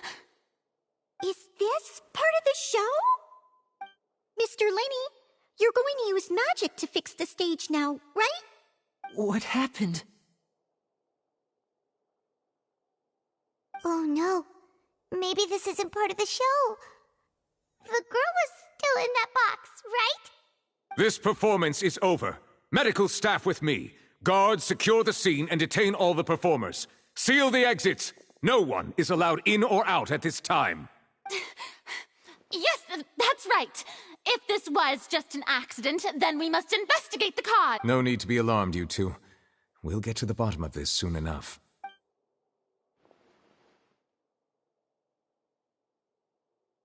Unfortunately, the person who is in the magic box has been pronounced dead.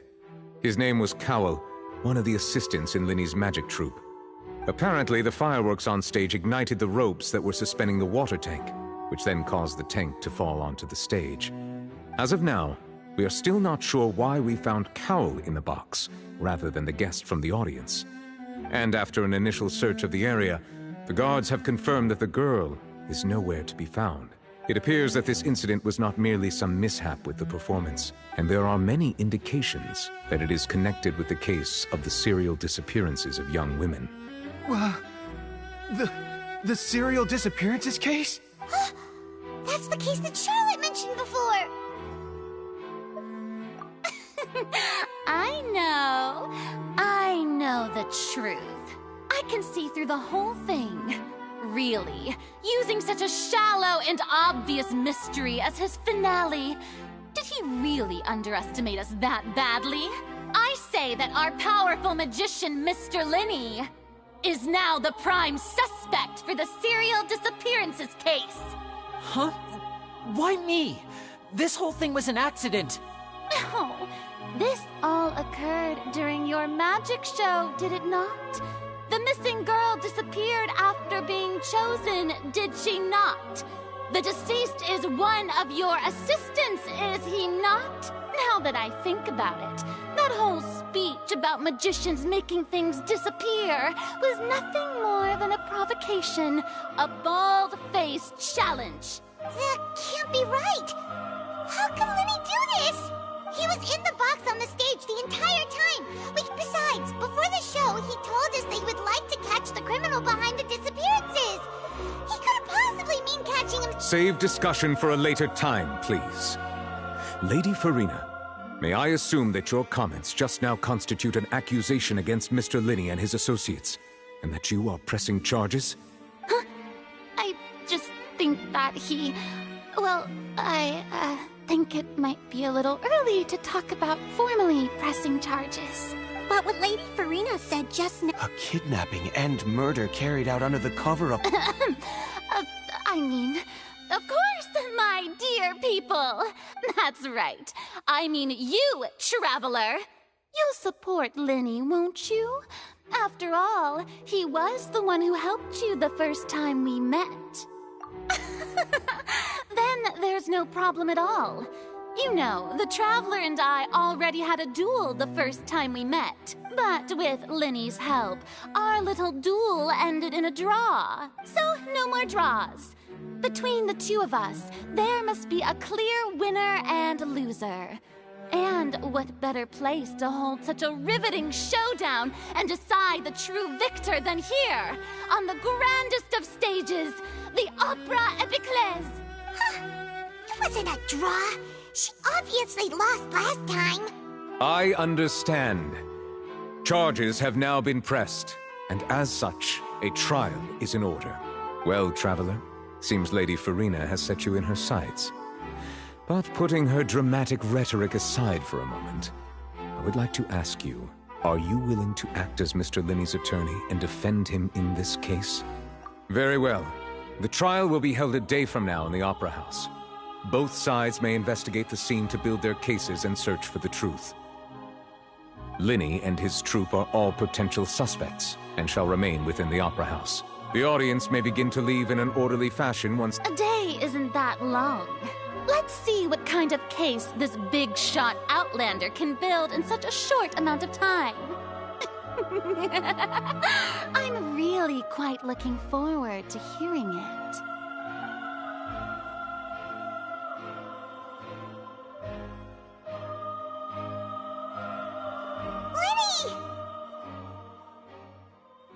Sorry about everything that happened just now. Were you frightened? Of course! Who would have been— Yeah, I'm a little shaken up myself. I know you already claimed that you would defend me, but now good to hear. I'm sure everyone sees— I don't know whether what happened. As for how that girl chosen from the audience could suddenly disappear, even a skilled and knowledgeable magician like myself couldn't pull all that off in just 1 minute. Which is precisely why we need to investigate! As this book says, the impossible could not have happened. Whatever happened must have been that which is possible.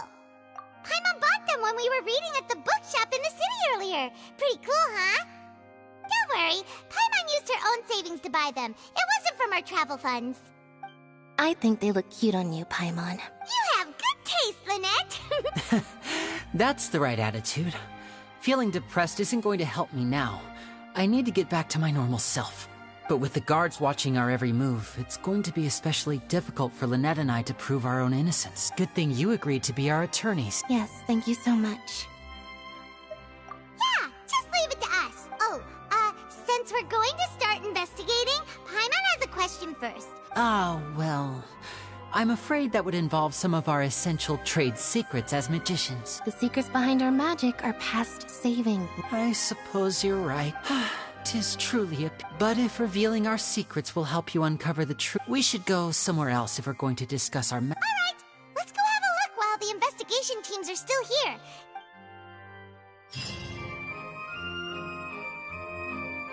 Hello, officer. How's the investigation going? I see. Huh? What do you mean?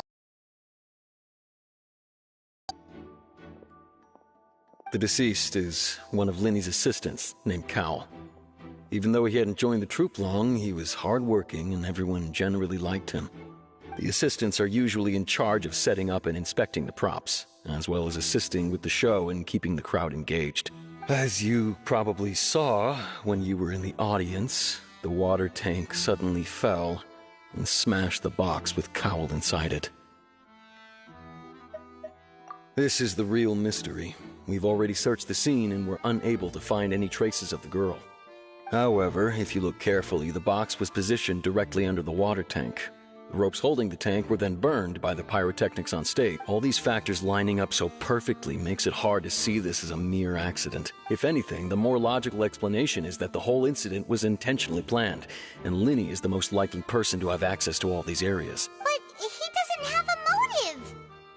Are you both good friends of his?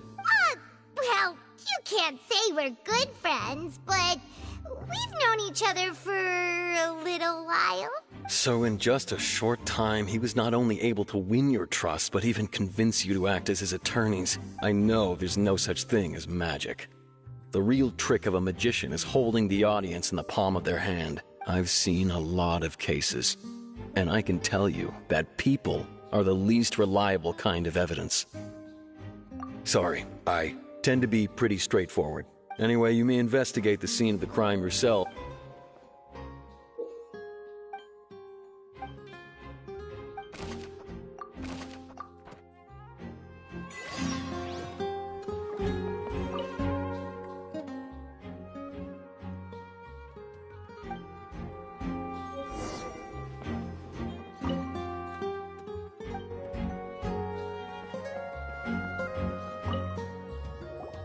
So this is the rope that broke and caused the water tank to fall. The rope looks pretty durable. How can it be burned through so quickly by fireworks?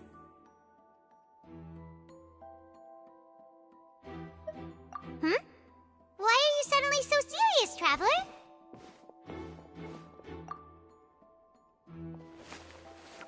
Whoa. Look! This bit is made from different material! Most of it was burned away, but there's still a little bit of it left. Huh. So if a rope meant to hold something was made with that kind of material in it, then that means... Wait! Why don't you write all this down? Let's take notes!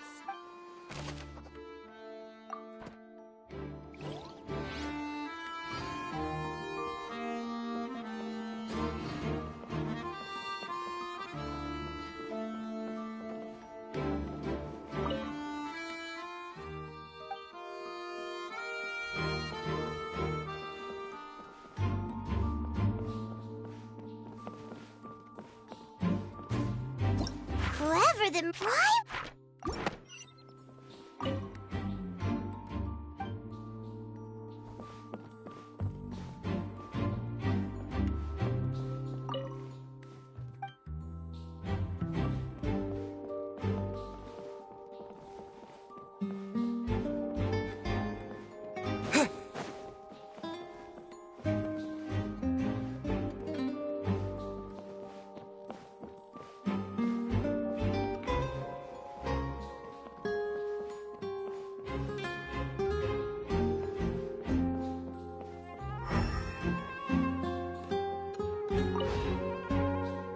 Go ahead, have a look around.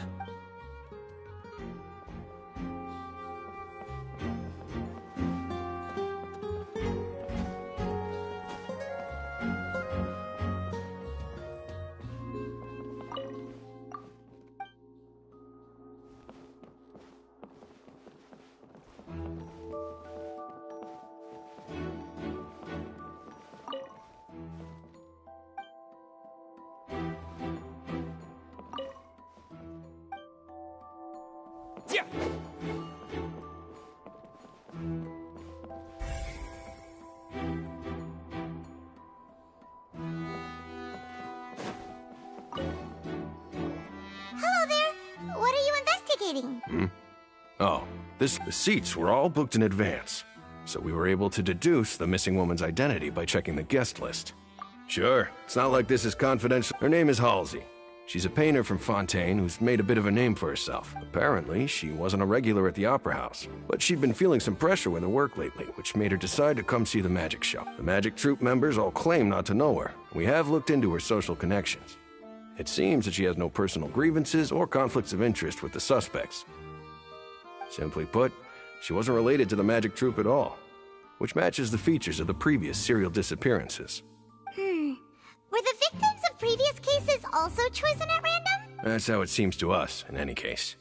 Apart from the fact that they were all young women of around the same age range, there really weren't any other connections between them.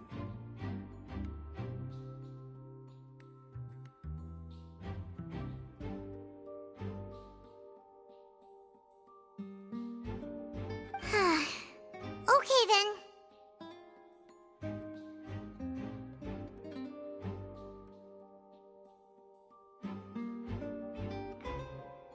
No need to be so formal.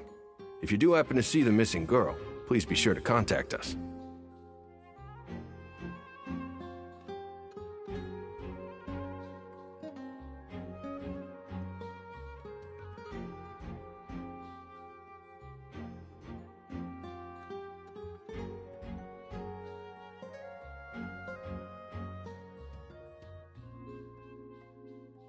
It is of utmost importance that we get to the bottom of these disappearances.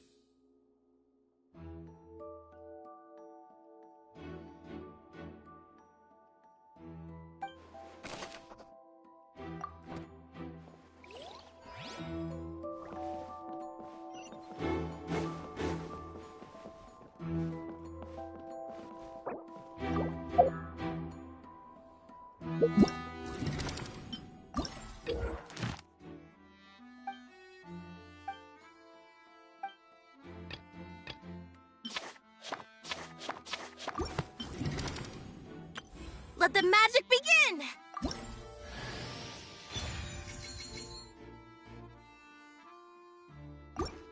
Let the magic begin!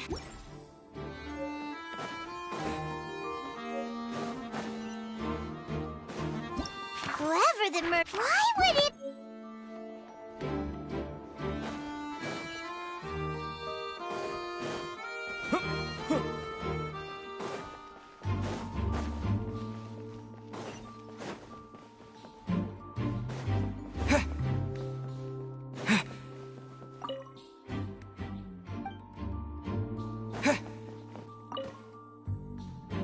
Go ahead, have a look around.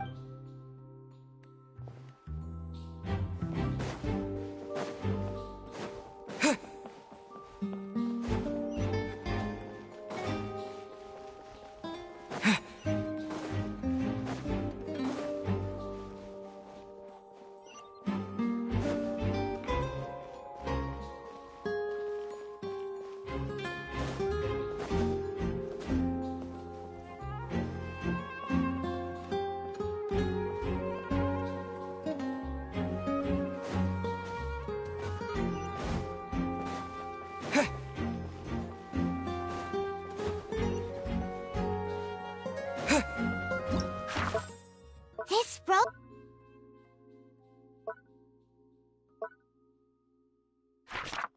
Gosh, no wonder the serial...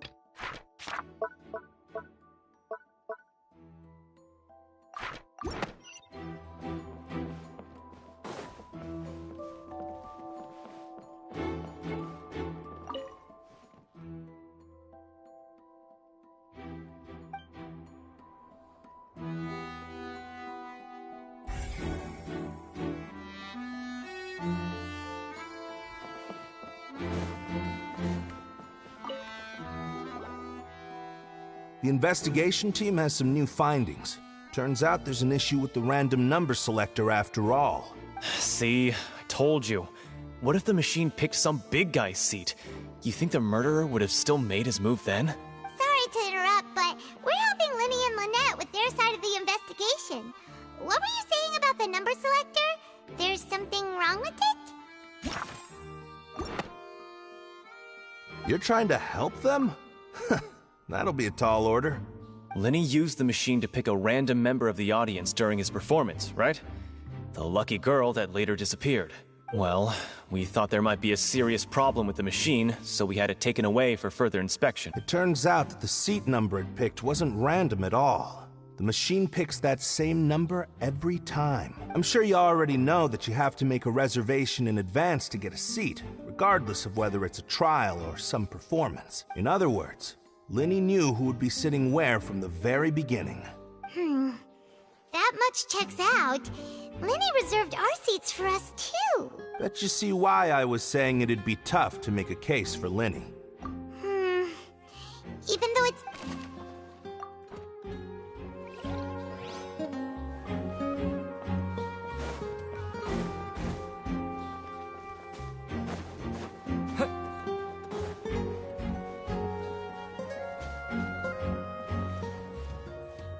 Whoever the murderer was, these people needed to register and reserve a seat for the show. People needed to register.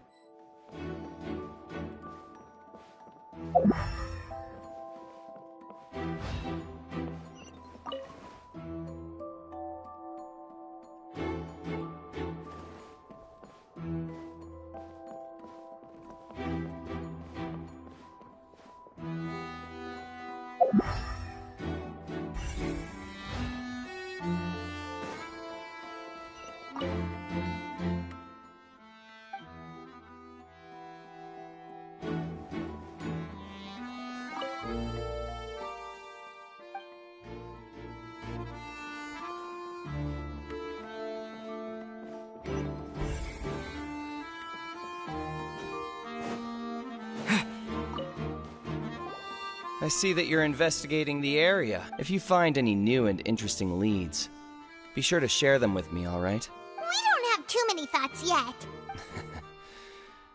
Then why don't I tell you my hypothesis first? The thud? Oh, you mean the sound that happened during the countdown? Yes, exactly. It wasn't terribly loud, but I suspect that most people heard it. It's just that everyone was awaiting the results of Lenny's trick with bated breath. That makes sense. I'm of the opinion that it may have been the sound of Lenny's accomplice. Lynette, perhaps.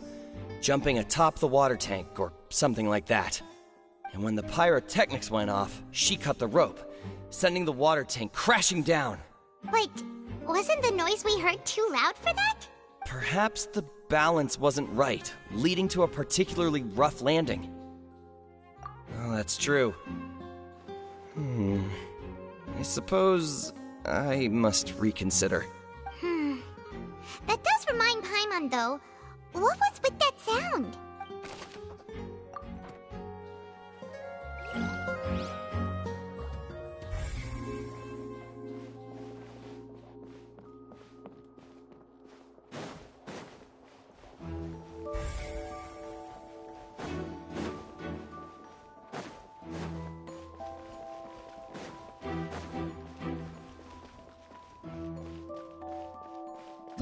Whoever the murderer...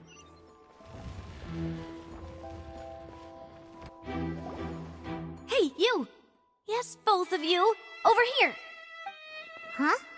You mean us? That's right. If I'm not mistaken, you're also among those who wish to cut down the thorns and pursue the truth. No? And by the looks of it, you're not from Fontaine. Well, you're right on the more about that one, but who are you?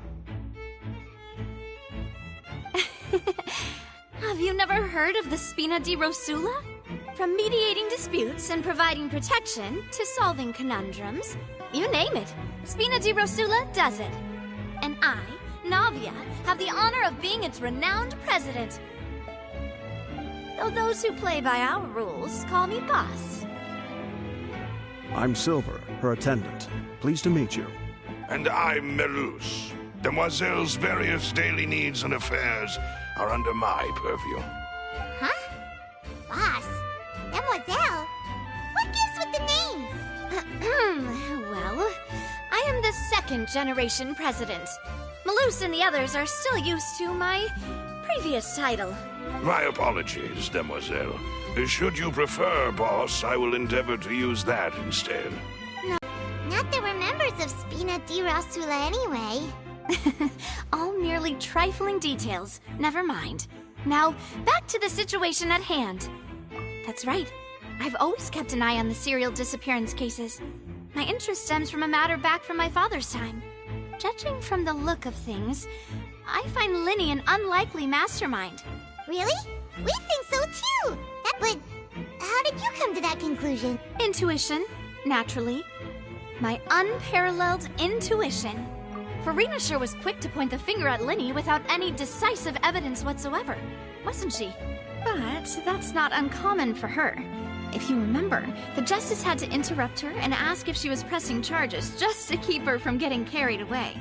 Anyway, a trial begins the moment someone levels charges. And, of course, there was no way Farina was going to back down in that situation. Sounds more like you just don't trust the Hydro Archon. Well, what's your opinion? I must admit that she can be interesting at times, but liking her doesn't mean that I'll blindly agree with her. All right, I've answered your question. Now, it's time you answer mine. Wait a minute, did that answer count? Well, I say it does. But don't worry, you won't hear any pointless questions from me. In your opinion, do you think it's right to treat a trial like it's an opera?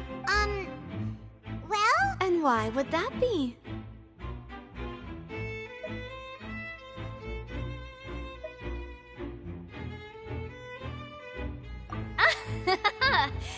See, Silver and Maloose? I told you they'd be different. Most astute of you, demoiselle. I, too, think that the Traveler's response was most excellent. No matter how wonderful the script or how fervent the audience's expectations may be, the trials that go on stage here must be based in fact. And if that can be done, boss, then...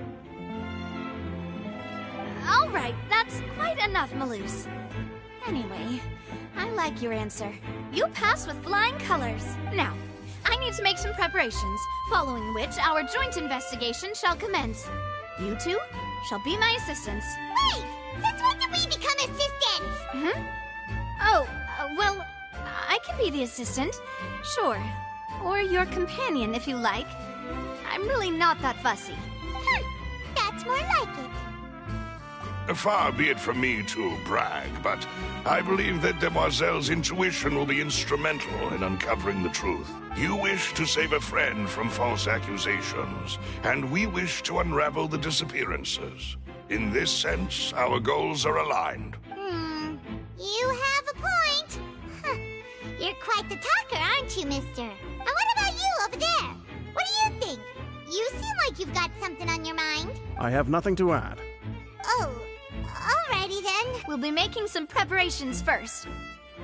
Just be sure to let us know if they start revealing Linny's tricks.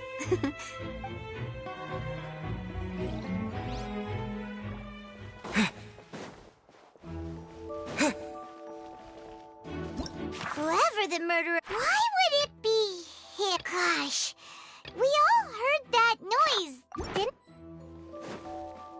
Whoever the murderer...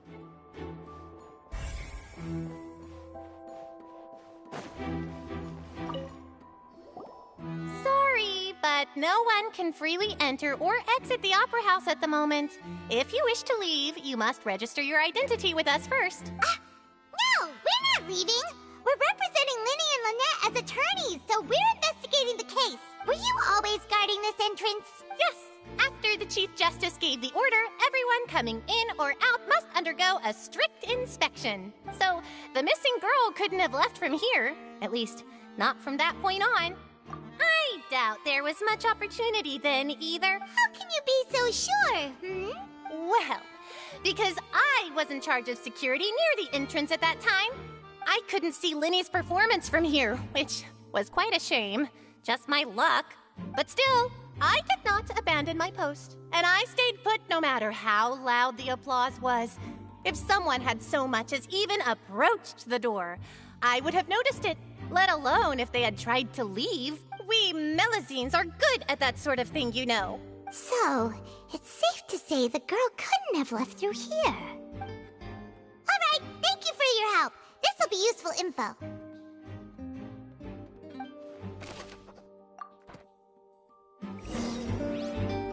We've checked everything of note here at the performance venue. Paimon wonders how Linny's discussion with the guards is going. Let's go see, shall we? Ooh, things are getting interesting, huh? We're about to see how mad... Understood. Then I will be going with you. Just so you're aware, I will be monitoring your actions and making... Very good. Thanks for being so agreeable. I'd pull a rose out of my hat as a gift for you if I could. You may spare the pleasantries. You've arrived. Who's this? Me? I'm Spina di Rosula's guardian angel. If you've got a problem, I've got the firepower. Sorry, I got a little carried away there. Call me Navia. I'm a partner of theirs, and will be helping investigate this whole situation. And these are my companions. Would you mind if they join as well? Fine by me. Oh, new helpers? I would be most grateful. Well, let's just say we're tagging along. It's not every day you get to see the secrets behind magic performed on such a large scale. I appreciate your kind interest. Come with me. We'll be heading below stage. Huh? Below stage? Yes, a world of secrets is hidden beneath this magic box, prepared specifically for this switcheroo trick. But before I reveal everything, you should have a look first. Notice anything strange here?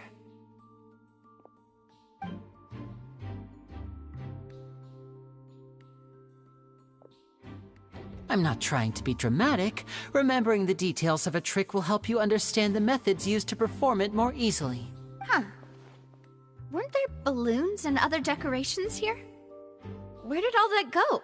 Ah, good eye. That said, you're still far from discovering the answer.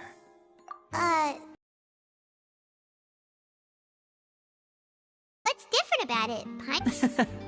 Very good indeed. I thought you might not be able to catch that, given that you were sitting in the first row. The back of this door was patterned. Those patterns are now gone, replaced by a smooth wooden board. So, if you put 2 and 2 together, what do you get?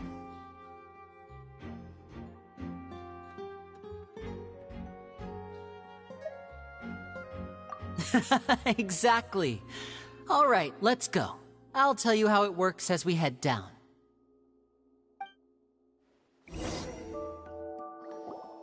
Oh, so there was a passageway under the magic box! I knew you'd figure out most of it as soon as you saw this place. The 2 magic boxes are positioned right above the 2 entrances of the tunnel. See this flatbed trolley? The box with the lucky audience member in it would be shuttled over to the other side using the trolley. This trolley can raise and lower and even rotate, ensuring that the box will face in the right direction. I see. So that's the purpose of the box inside another box. Precisely. The inner box would descend after the audience member was put inside and be moved along the trolley. So that's how you did it! Once the box was lowered, the trolley would store some energy through this device here, with which it would complete the rest of the steps. The audience member would only be able to feel some slight movements in the dark, and by the time she walked out, she would already be back on stage. Right! You were talking that whole time, and you even came out for a moment near the end! Ah, yes. A phonograph operated by Lynette was used to achieve that effect. My assistant and I had already scripted our conversation beforehand. When the countdown began, I had already gone to the opposite box via a tunnel using that ladder. And what about Lynette? Where was she? I was in the mezzanine space in the back of the box. Oh, interesting! That's how we were able to coordinate Linny's lines with the assistant. And, by the way, I was the one who walked out of the box at the end. I mean, we are twins. All it takes is a change of clothes and no one can tell who's who. And that's my favorite part of this trick. Only Lynette and I can perform it. So that's how it all worked! Wow, Lynette would briefly walk out of the box and then go back in, jumping into the tunnel and escaping before the box on the trolley could finish ascending. And then I walk out of the other box in the audience area, and the trick would be complete. The operative word here being would. But as you saw, Cal was in the box, not our audience member. She, on the other hand, mysteriously vanished. We really don't know how that happened. If not for that interlude, this would have been an astonishing trick. I probably never would have figured out how you pulled it off. And yet, to think that someone was able to use this magic trick to commit a crime. Could we have a look around? I think we can come up with some more leads. This is the scene of the crime, so Linny and Lynette are not permitted to stay here. I'll escort them back up. Yes, of course. No need to be so strict now. I won't disappear into thin air, you know. Thanks, everyone. We're counting on you.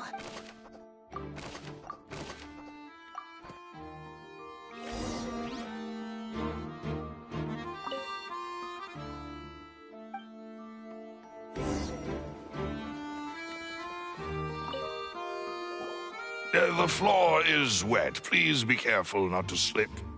Speaking of which, why would there be water here? Oh, Paimon knows! It's one of those tricks where you pour water into a jug and then flip the jug over only for the water to disappear. And here's a broken vase. That can't be. The trolley moves along tracks from start to finish.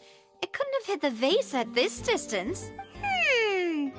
Let's note this down too and think...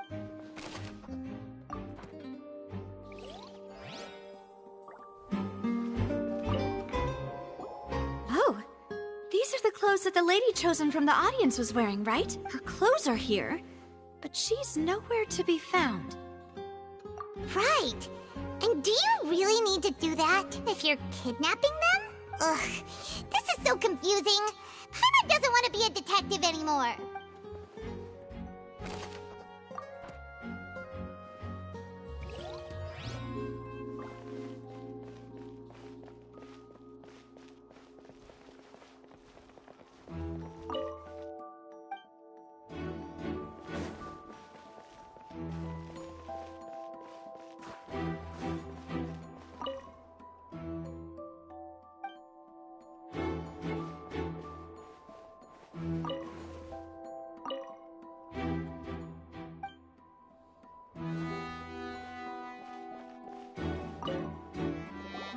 What is this place?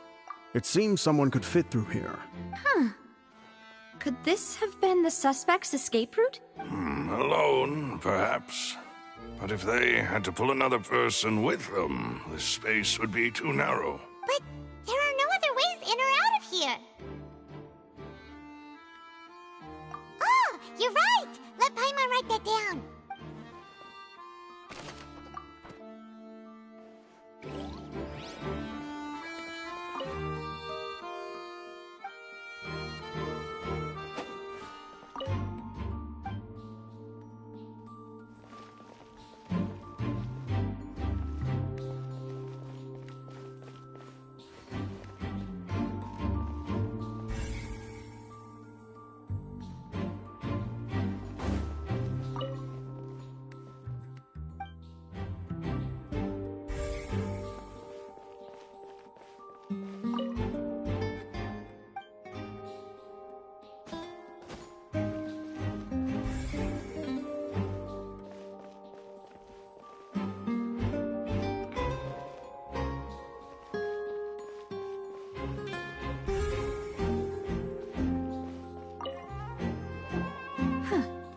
What's this?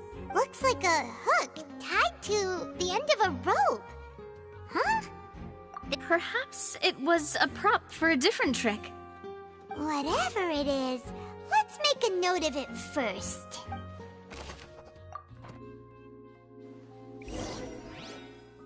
Seems we're just about done investigating down here. Yes, let's head back up.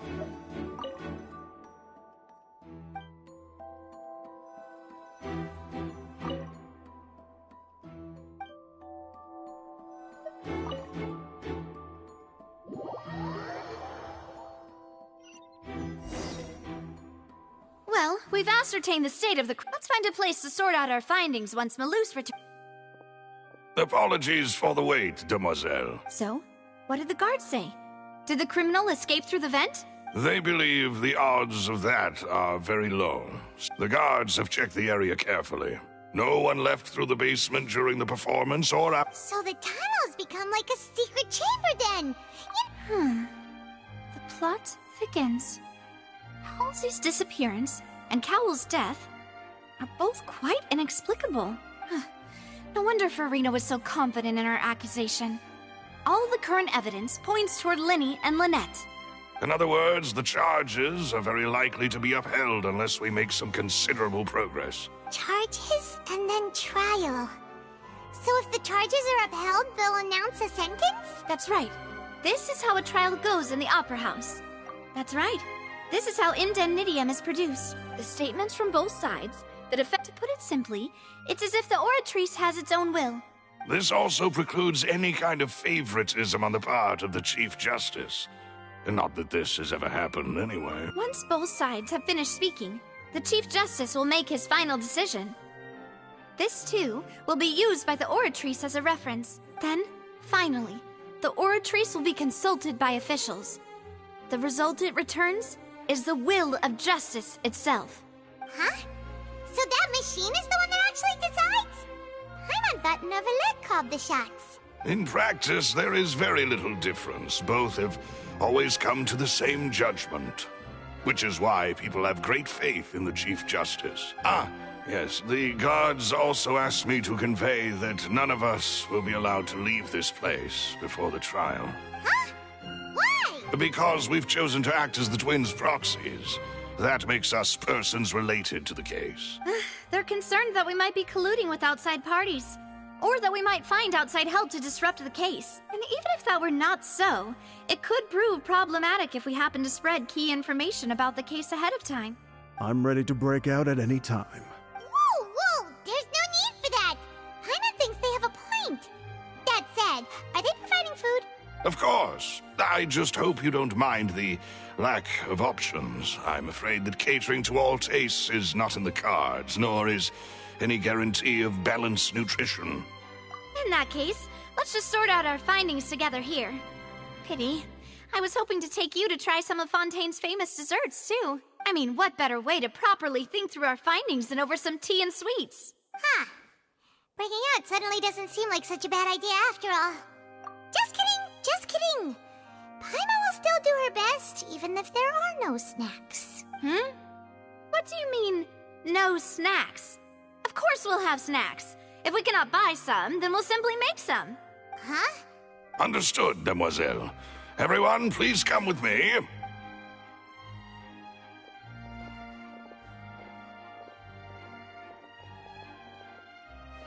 Wait, you're carrying a portable stove with you? Yes, I must be prepared to meet the demoiselle's baking needs whenever the fancy strikes her. I have eggs, sugar, and almonds at the ready. Good work, you two. Then I'll get to it. These three are quite the interesting group.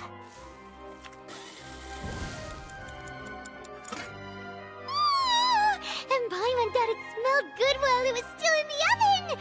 Oh, it's even better now. From the way you had these two guys carrying all that stuff around, Paimon thought you'd have them do more during the baking process. But you ended up doing the entire thing by yourself! Beating the egg whites, grinding almonds, everything! I was applauding. And I was giving encouraging smiles. Paimon was just thinking, aren't you worried about getting your fancy dress dirty, beating egg whites and baking like this? Well, I don't think it's carved in stone anywhere that fancy ladies can only read books, sip tea, ride horses, and play the piano. I just really enjoy making snacks. Don't underestimate beating egg whites, by the way. It's a real arm workout. You also need to beat them to just the right consistency, or your macarons will crack. Anyway, give these a try. For only 3? Well, eating too many sweet... Tea is ready to be served as well. No need for concern. All right, then. Down to business. As Paimon mentioned previously, the tunnel seems to be something of a secret chamber. However, we can assume that Linny and Lynette were not alone within it. Some criminal also occupied its sealed confines. The magician twins could have committed the crimes, of course, but they lack any logical motive. Exactly!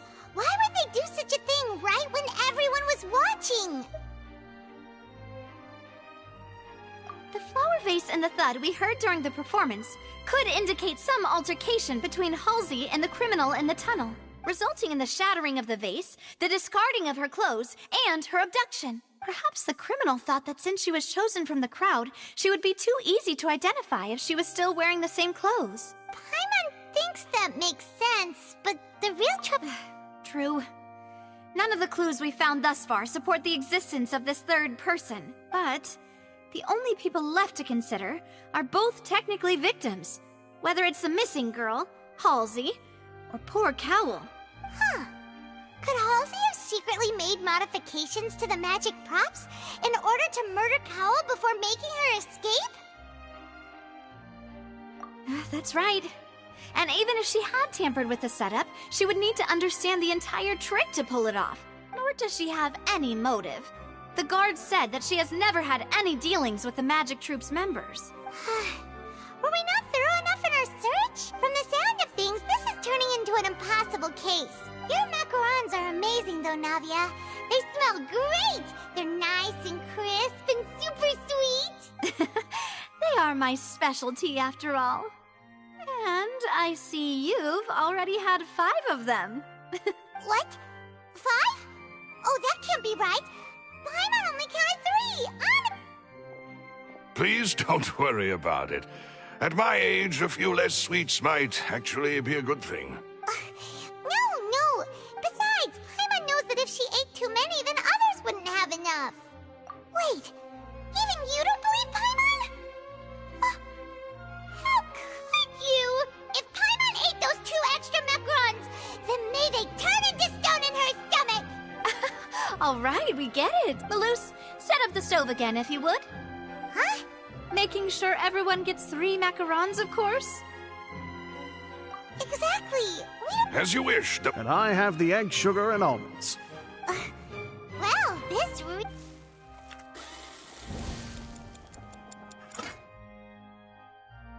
Well, that's it for snack time. I'm going to have another look around the area. I don't know what we're looking for yet, but we've still got some time. As attorneys, I suggest the 2 of you think the case over again. It would be awkward if you got all tongue-tied. Thanks for your help, and for the snacks! It was nothing. A small task for the Spina di Rosula. Silver, Maloose, it's time to go. I'll be back if I find anything new.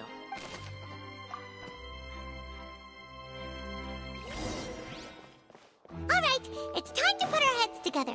We've got to get our defense ready for the trial. Oh, it's probably gonna be a long and difficult case.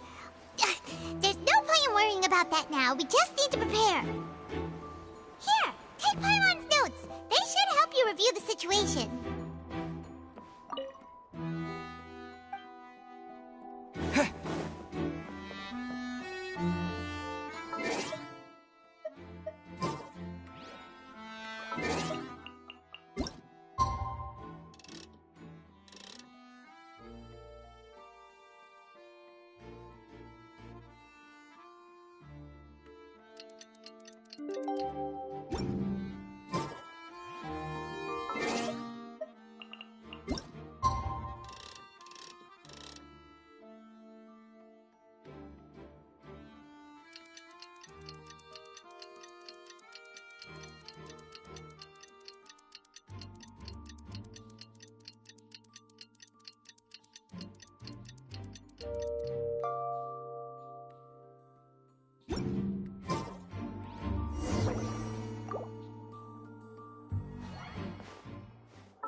truth one way or another.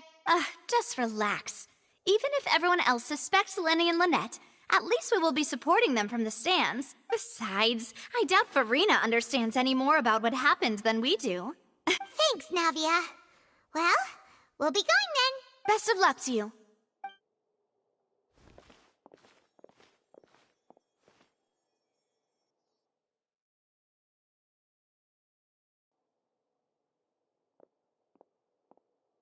Ah, finally, you're back. Well, how did your investigation go? To be honest, you might be disappointed. No. We're already very grateful that you were willing to help. Well now, don't you all look disappointed? Don't tell me that your investigation came up empty-handed. That was to be expected, of course. The guilty can never produce proof of their innocence. But don't let that stop you. I shall be terribly disappointed should you, my most anticipated foe, concede so easily. Since both parties are present, I declare that the trial regarding the magic show incident is now in session.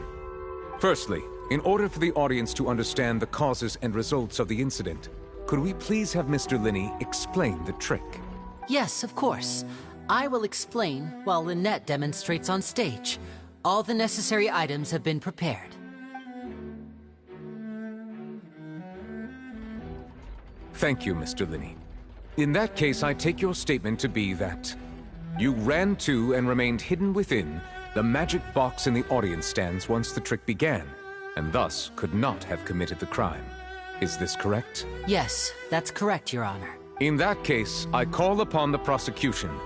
Lady Farina, do you wish to refute his statement in any way?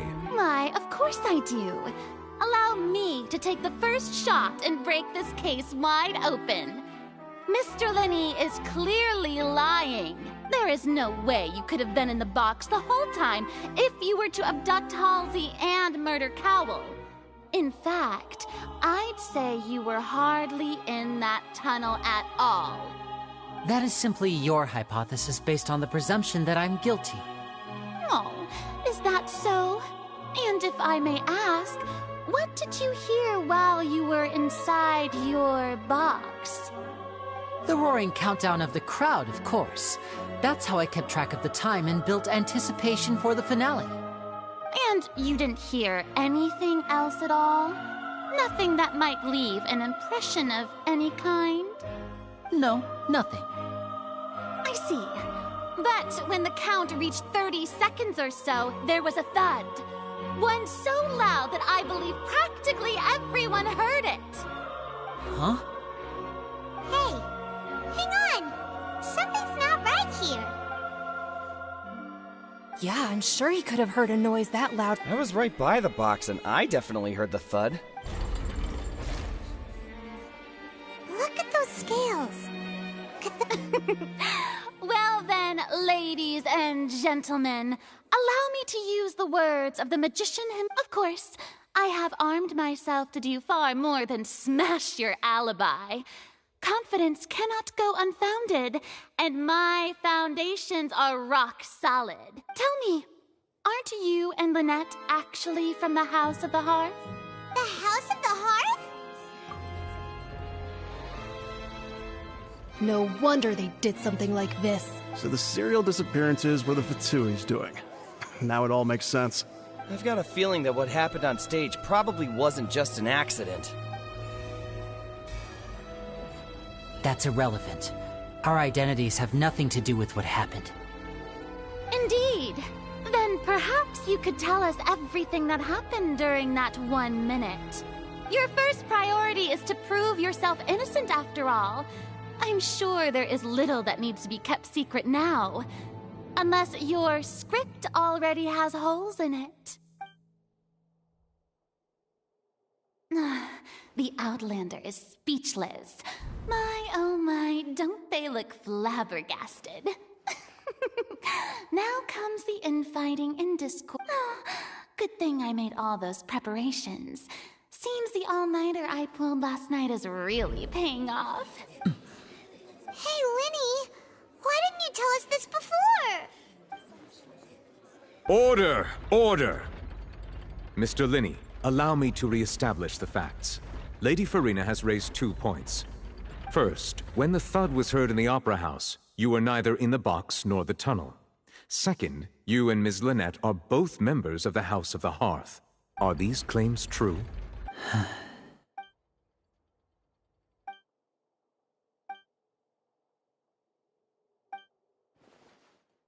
Please answer my question. I'm sorry. Yes, they're true, Your Honor. I knew it! Well, that's it. We might as well. What should we do now? Granted. In that case, what is your request? Is that really necessary? The defendant deceived their own attorney. Order! Order! Your request is reasonable, and we shall adjourn. This trial will reconvene in 1 hour. So you would stick to Mr. Linney's defense even after... In that case, my dear audience, let's allow the joy of victory to steep for a little while longer.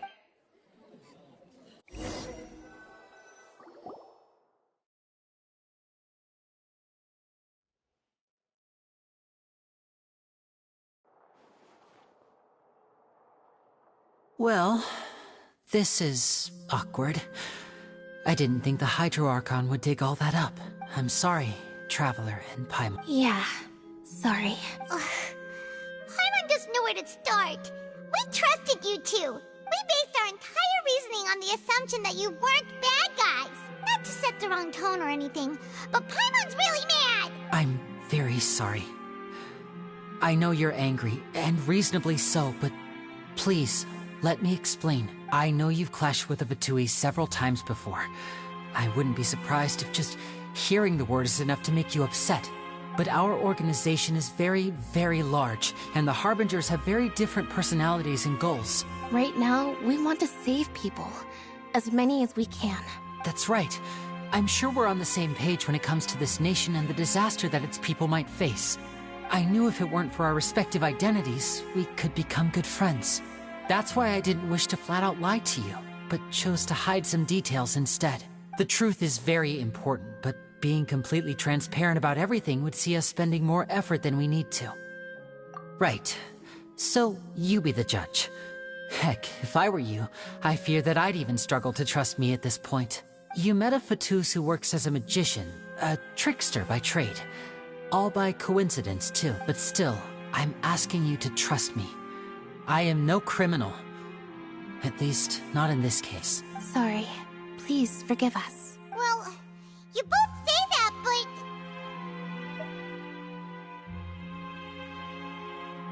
Right.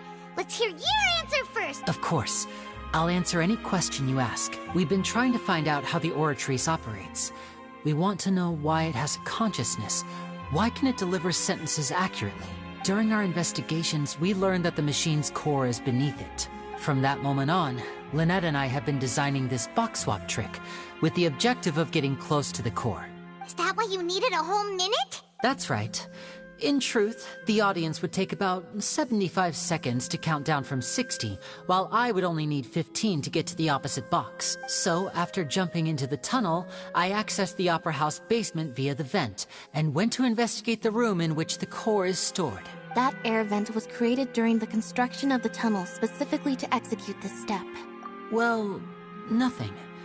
As soon as I reached that room and was about to investigate, I heard someone's voice, which should have been impossible, of course. I was quite certain that I was the only one in the room. That voice seemed to recognize me and tried to speak to me. I chose to err on the side of caution and retreated the way I came. On the way back, I saw the broken vase and the clothes on the ground, but the countdown was almost finished, so there wasn't time to give it any thought. After that, the homicide occurred just as you saw. Well, that explains why you didn't hear the thud. Because of that prophecy I told you about, of course. That's the only way we can save everyone. So, there you have it. The whole truth.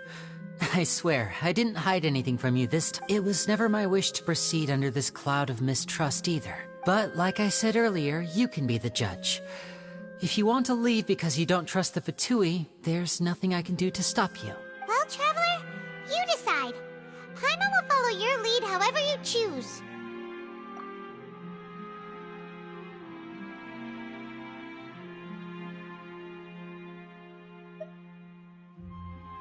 Okay, thank you. Thanks for giving us a chance. The current problem is that the scales are tipped pretty badly against you two. If we want to refute the Hydro Archon's accusation... Huh? Oh...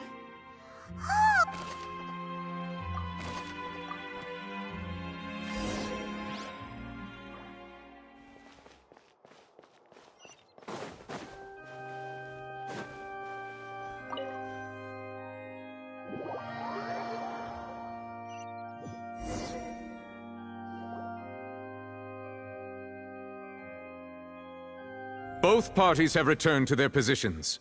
Let us continue the trial.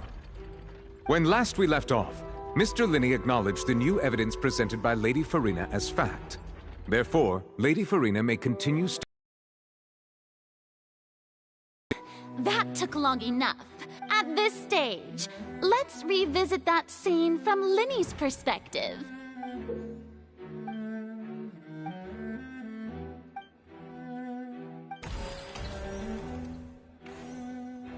As the countdown began, he entered the tunnel. When the flatbed trolley passed, he opened the box and got into an altercation with Halsey, which caused the loud thud. He did not realize that this sound could be heard by everyone in the opera house. Finally, he used the vase to knock her out, before making her change clothes to prevent others from recognizing her. At this time, Cowell arrived in the tunnel, having heard that strange noise, and caught Linney red-handed. So Linney proceeded to knock him out too before stuffing him into that box. Afterward, Linney passed the unconscious Halsey to his accomplice through the magic box in the audience stands, before operating the devices such that Cowell's death would be ruled an accident. And there you have it. That's the truth behind what happened. Does the defendant's side have any objections to Lady Farina's description? The key to refuting Lady Farina is the order of events, what Linney experienced and what he saw.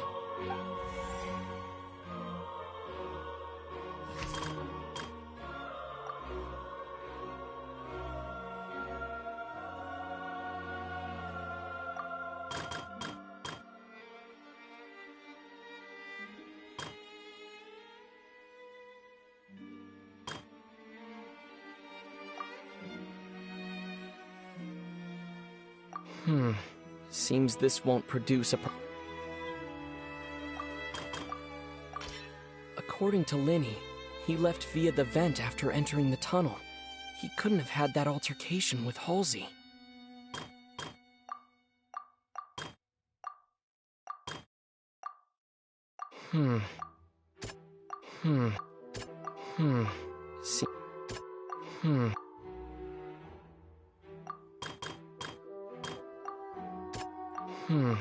Seems that...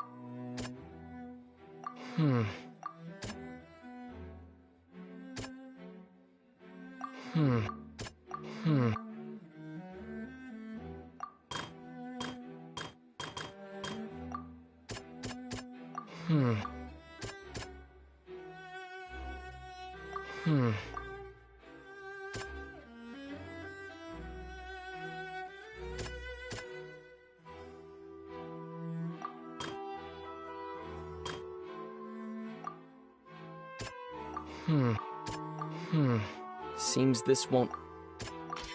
Linney did not take part in the underground altercation.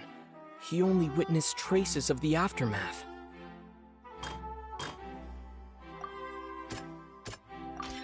Linney went to the room that contains the Oratrice's core. This is the actual truth. Attention! Ace Detective Paimon has something to say! When the countdown started, Linney did indeed go into the tunnel. But he immediately used a vent to access the Opera House basement, which is where the underground core of the Oratrice is stored. Once he reached that area, he heard a voice in what should have been an empty room. Since Once he felt something was amiss, he returned immediately. The crime scene had already developed by the time he reached the tunnel again. And in order to complete the magic trick, he did not remain there for any length of time.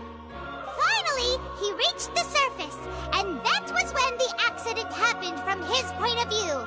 Therefore, he's innocent!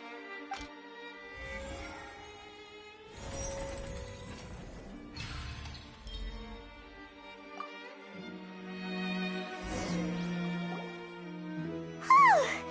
Paimon did it!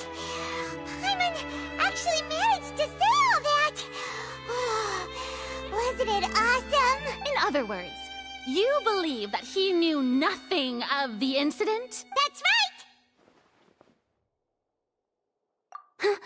right! My reasoning?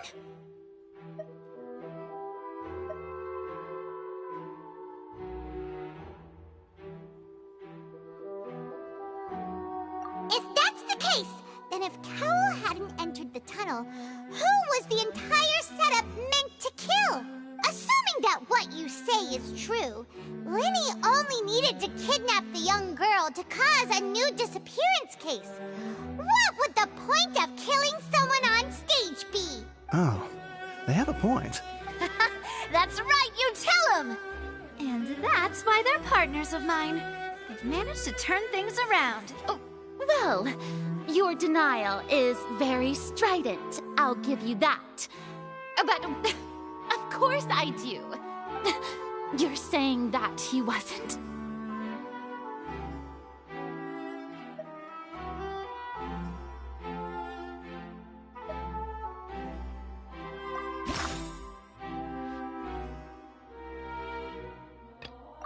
Are you sure we don't need to give this more thought?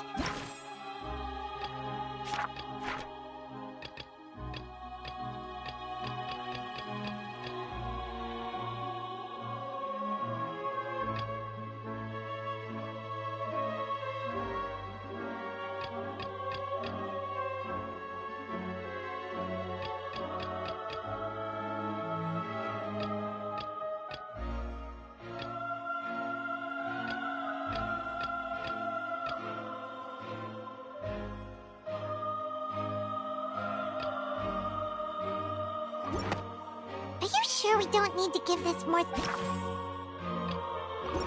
That's right! Linny wasn't in the box or in the tunnel. That's why he didn't hear anything strange during the performance. This means that when the crime happened, Linny had already entered the basement via the vent. The same clue you used to disprove his alibi has now become the best proof! Ha ha! How do you like that? Well played. To think you'd use such logic. Well then, if it wasn't Linny who committed the crimes, then who was it?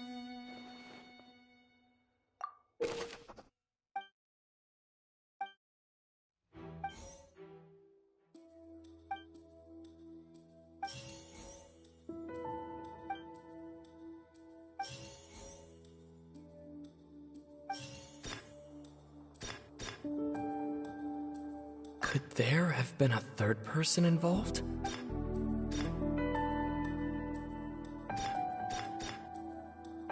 The deceased's name is Could there have been a third person? Halsey is the missing person and an ordinary audience member. The deceased's name is Cowell, Linny's assistant. He would have been able to tamper with the equipment.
right?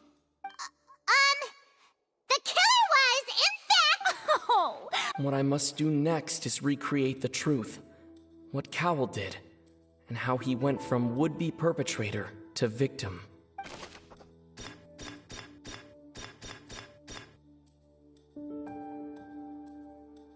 No one entered or left the Opera House through its entrances, so where would the criminal have...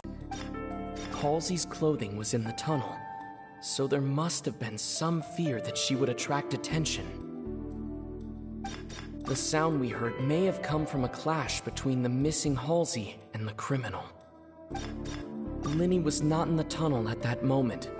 It would have been tough for both people to fit into that vent. They would likely have bumped into Linny as well.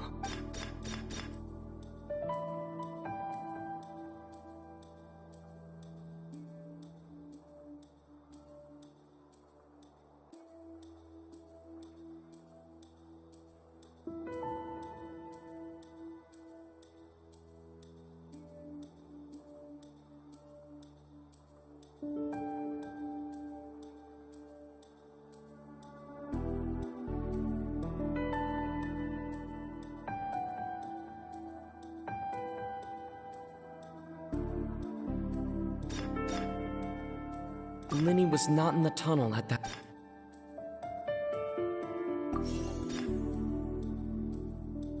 Linny was not in the tunnel at that moment, which gave our... Linny was not in the tunnel at... Linny was not in the tunnel at that moment. No one entered or left the Opera House.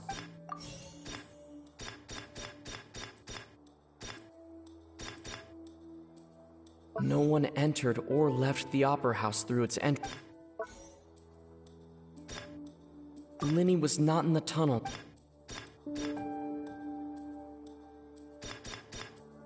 The deceased's name is Cowell.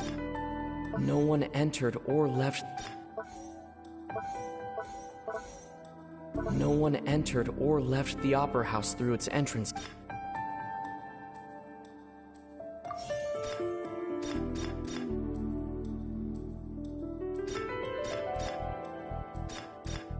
It would have been tough for both.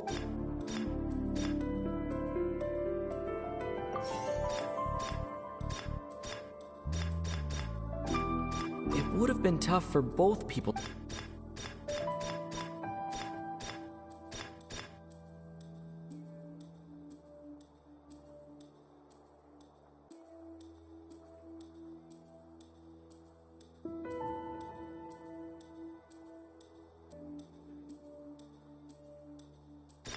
Linny was not in the tunnel.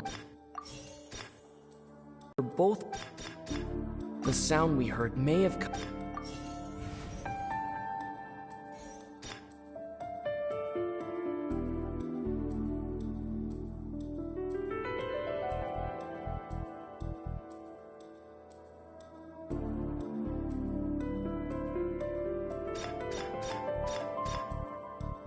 The sound we heard may have come.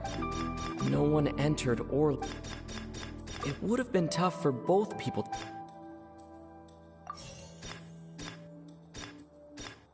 The sound we heard may have... Halsey's clothing was in the tunnel. The deceased's name is Cowell. No one entered or... Linny was not in the tunnel.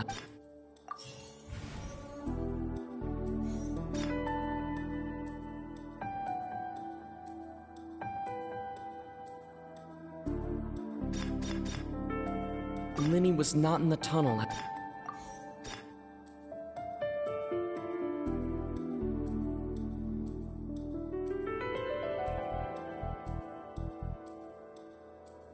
No one entered or left the Opera House through its entrances.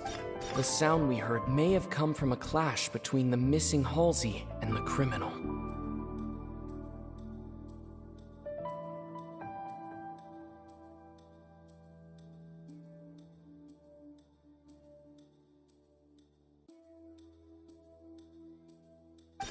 No one entered or left the Opera House through its entrances.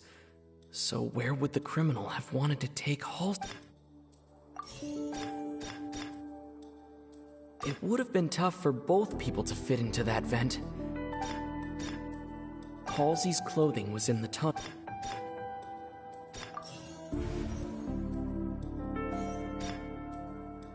The sound we heard may have come... It would have been tough for both people to fit into... No one entered or left the Opera House through its entrances. So...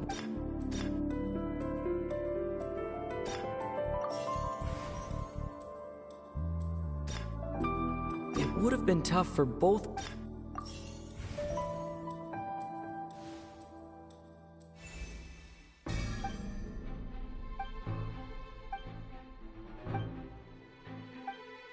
What's wrong, Traveler?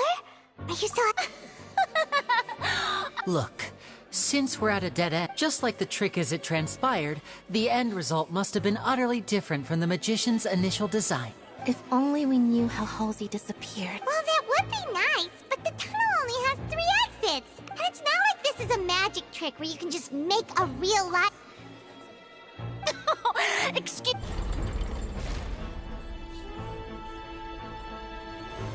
If the defense is unable to make further effective arguments, we will move on to the next stage of the trial. Linny was not in the tunnel at that moment. The sound we heard may have come from a clash between the missing Halsey and... The deceased's name is Cowell, Linny's assistant. He would have been able to tamper with the equipment. The vase was not broken by chance. It was used to cover important evidence.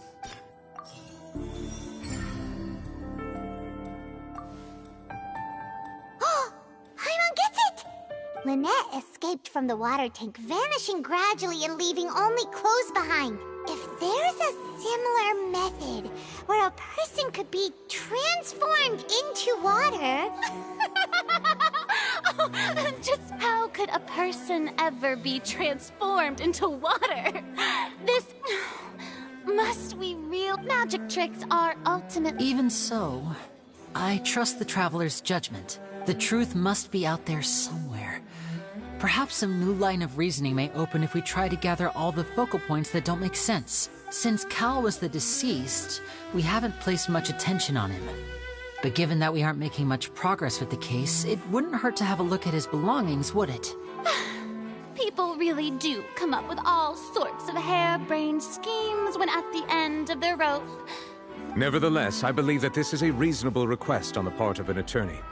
Since the trial does indeed appear to be at an impasse, I believe that additional evidence may help us make more progress. Guards, please step into the lounge and examine the personal effects of the deceased, Cowell. We are still examining the items, but we have already made critical progress that we feel must be shared with everyone post-haste. We discovered several test tubes of fluid within Cowell's baggage, each labeled separately. The notebook in his backpack claims that these fluids are... water from the primordial sea. The primordial sea? The note's contents also indicate that Cowell belonged to an organization that sells illegal drugs and that he had an accomplice. The notebook has many entries concerning safe usage of these fluids. In one of these tubes was labeled Opera Epiclese, along with yesterday's date. The notes also state that these dissolution properties work exclusively on people from Fontaine. It's likely that Halsey was chosen as some sort of test subject. As such, we believe that the defense's hypothesis is, in fact, supported by sufficient evidence. You've got to be kidding! People dissolving into water? Could something so ridiculous actually be true? Wait a moment. This reminds me of a certain prophecy, but it's just a coincidence, isn't it? Huh. If people can become water, does that mean that the water tank's real use was as a means to hide water stains? And if Cowell was targeting that girl... Wait just a minute. Could that mean... You two, with me, quick! Demoiselle, wait!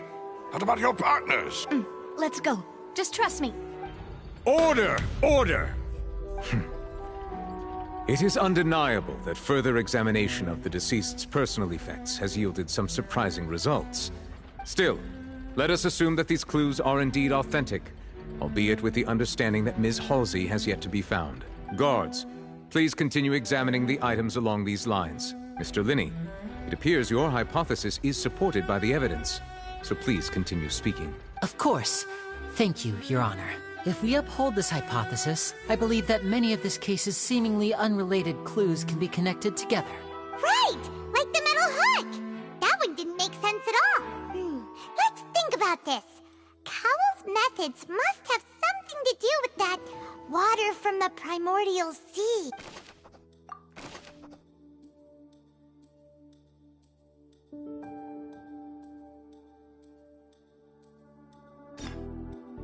The deceased's name is Cowell. Linny's is...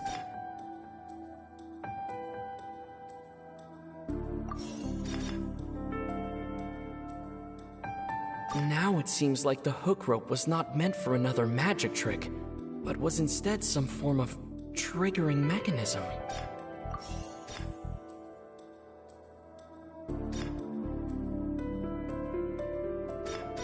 The water from the primordial sea should already have been prepped before Halsey entered the magic... Lynette was in the magic box on stage the entire time.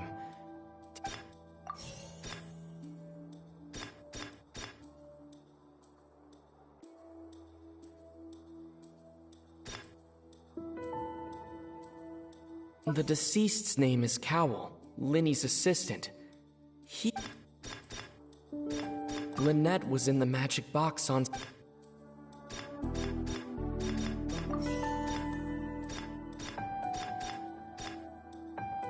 The water from the primordial sea should already have been...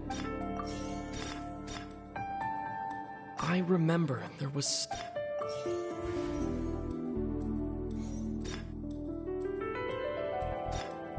The deceased's name is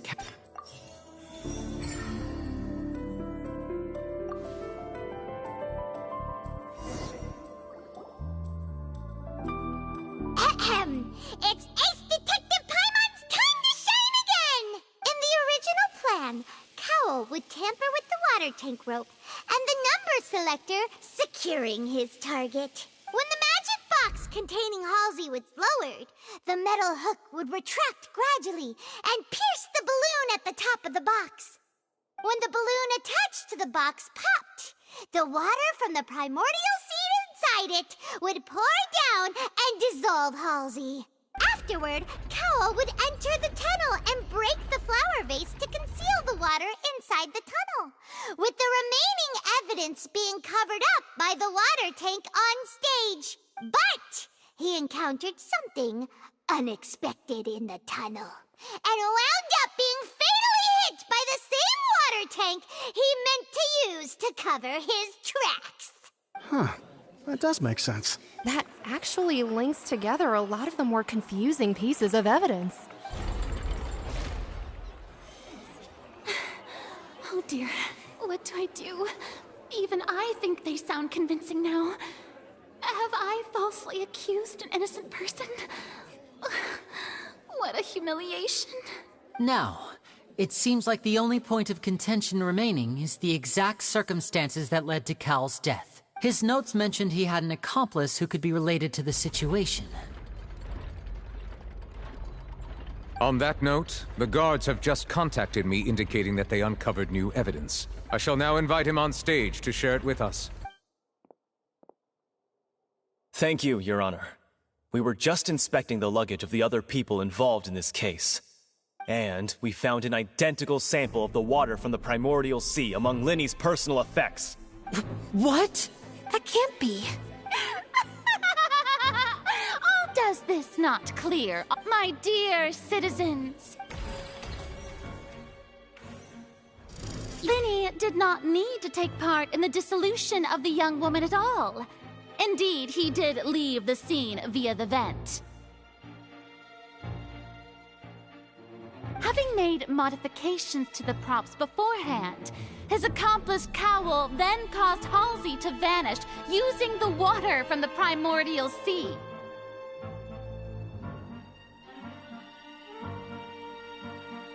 But upon his return, in cruel avarice, Linny desired sole credit and prepared to do away with his partner in crime.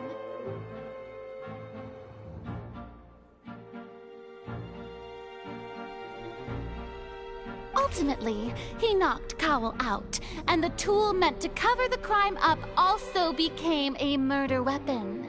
Now, as much as I regret having come to such a viciously straightforward conclusion, it does seem that the famed Fatui is quite the cold-blooded and ruthless organization. Am I right, Mr. Linny? We've used up all the evidence we collected. There's no way for us to make a rebuttal here. Is this the end of the road? Oh no. Paimon can't think of anything seems using the water as new evidence. I think we've all seen. I believe this is indeed the finale. Now then, my good, no... Excuse me, everyone, but I must interject. Miss, I must ask you not to shout, and to respect the ongoing legal proceedings. Oh, come on. Don't be hasty. I have a good reason for interrupting, you know. Now, would anyone here like to take a little break from all this debate and see a little magic? I'll show you an amazing trick. One that can bring a young woman who has disappeared back in the flesh, right before your very eyes. Please, do the honors, Mr. Linny, if you would be so kind. What in the world? No offense, miss, but miracles like that are beyond my scope as a... Come on now, don't be silly. But once everyone believes the illusion, can't magic reveal the truth to them once again? And wouldn't such a trick be the most marvelous finale to today's performance? Come on, Linny and Lynette, give it another go. Don't but, as the magic makers and stars of the show. I understand.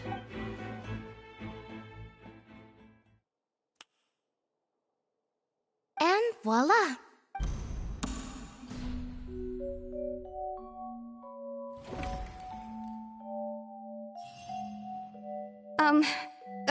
Sorry for the interruption. Wait, isn't that Halsey? So the whole thing about people dissolving wasn't true after all? To be clear, I'm only here because this person told me that if I testified, the merit of doing so would lessen my sentence. I was hiding outside this room listening to the proceedings because I was afraid that I would be the one put on trial. I was just feeling happy that no one had noticed me. And then before I knew it, she caught me. That'll teach you to underestimate us three. Where should I begin? I'm sorry. I'm the one who killed Cowell. I admit it. What? Why? Firstly, my name isn't Halsey. It's Lillian, and I'm originally from Mondstadt. I heard that Linny's show was gonna be a real thriller, but I missed the chance to buy a ticket, so I stole one. That's how I make a living. I steal stuff here and there. And I'd never been caught before. But I was noticed at the harbor a few days ago, and I barely got away. Linny was the one who caught me in the act. Hey, no wonder you look familiar. So you were the thief. Linny even mentioned that you were pretty skilled. Well, and I thought that would have been the end of it, but then the number selector chose me. He even mentioned the Fortress of Meripede. That's a prison, isn't it? So you can imagine how shocked I was. I thought he was onto me for sure. So I played along with the show while looking for an opening to flee. But then I got water poured on me for no reason, and then someone jumped into the tunnel to nab me. I wasn't going to take that lying down, so I knocked him out and stuffed him into the box. There was nowhere to run from there, though, so I had to change my clothes and hide in a box containing performance costumes. I slipped out after the first guard arrived at the scene and continued hiding inside the opera house. Can a person even hide in there?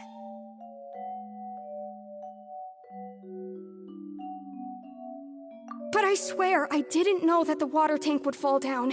Really, I swear it. Had I known that, I wouldn't have put him in the magic box. I may be a thief, but I'm no killer. Well, that makes everything pretty clear now, doesn't it? This time, we need to tell the entire story from Lily-Ann's perspective.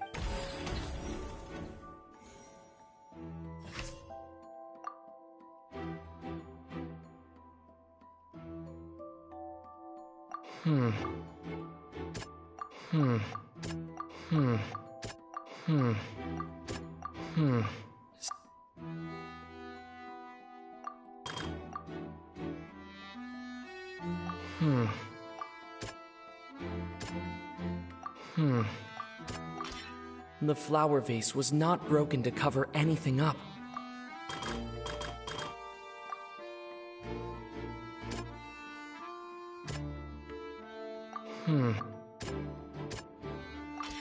Lillian was afraid that she would be recognized if she left, so she changed clothes and hid, biding her time.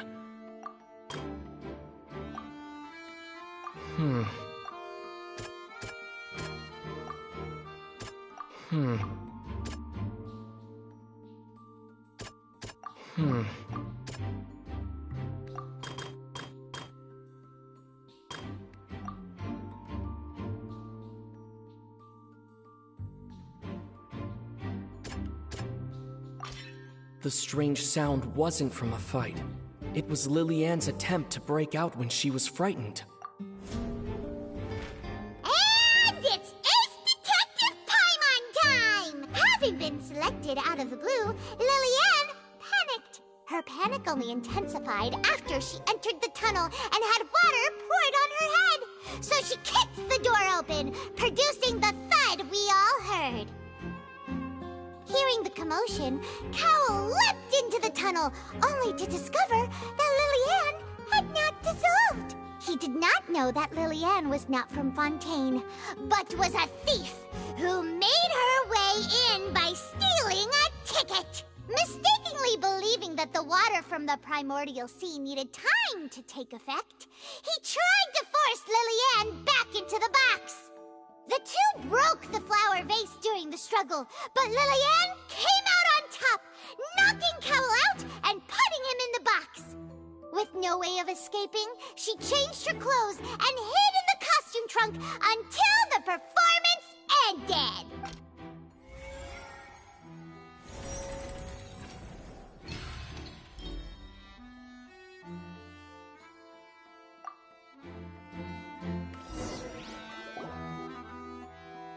She knew that she would have to go through guard inspection if she tried to leave afterward.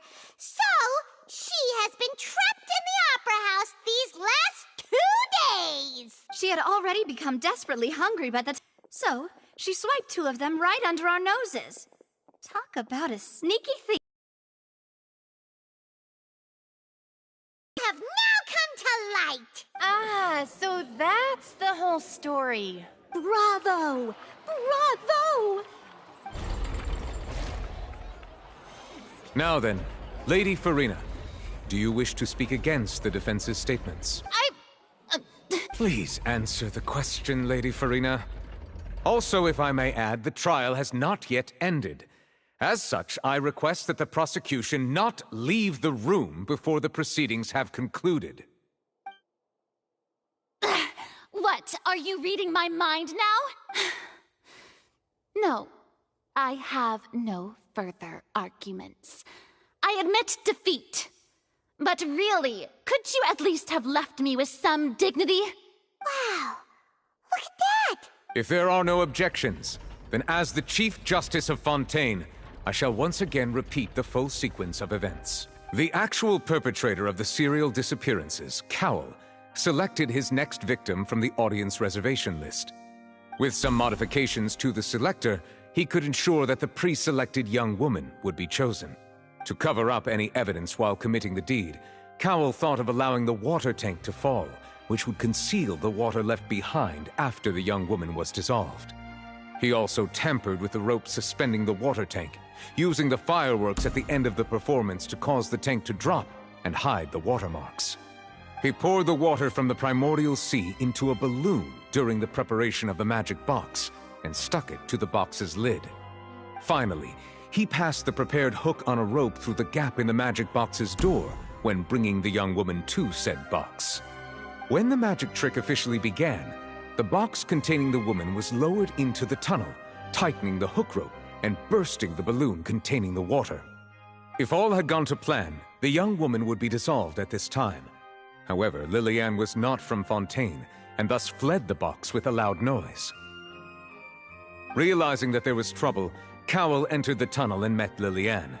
Thinking that the waters had not yet taken effect, he decided to proceed.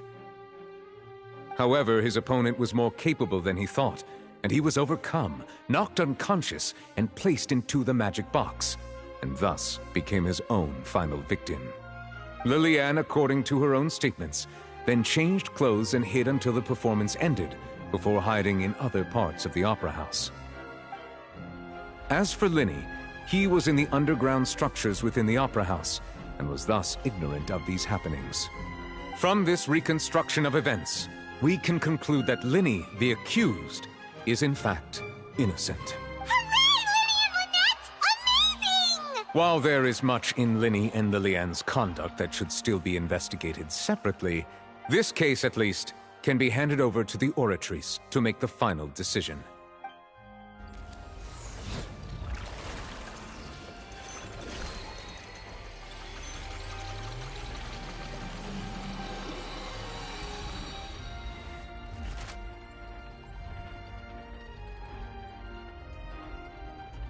As such, Linny and Lynette are officially declared not guilty.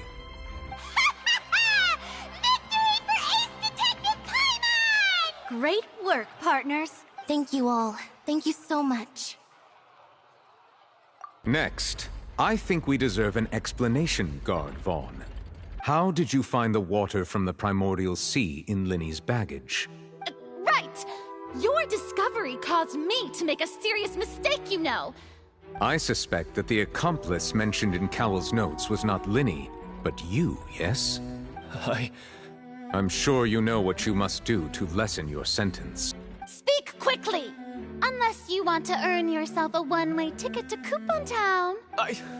I was just following orders. We were supposed to place blame for the serial disappearances onto Linny, and thus cause suspicion to fall on the Fatui. The higher-ups said this was the best opportunity to do so. And now that your plan has fallen through, and the secrets of the water have been revealed, you have become a liability to said higher-ups, yes? Therefore, you would be wise to tell everything you know, and seek the protection of the guards. Yes, I'll tell you everything I know. Our boss discovered that the water can cause people to dissolve. It can also be made into a potion, which when extremely diluted, can cause people to experience unforgettable exhilaration. We've been in this business for a while now, and have made decent mora off it. The disappearances were also the boss's idea. I mean, this is the boss we're talking about. The...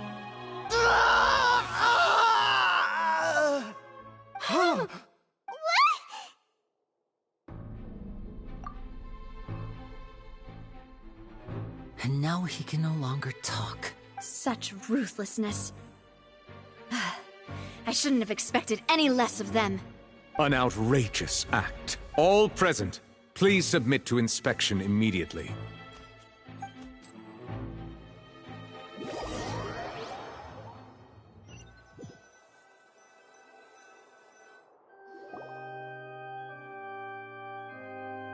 So, we're just going back now?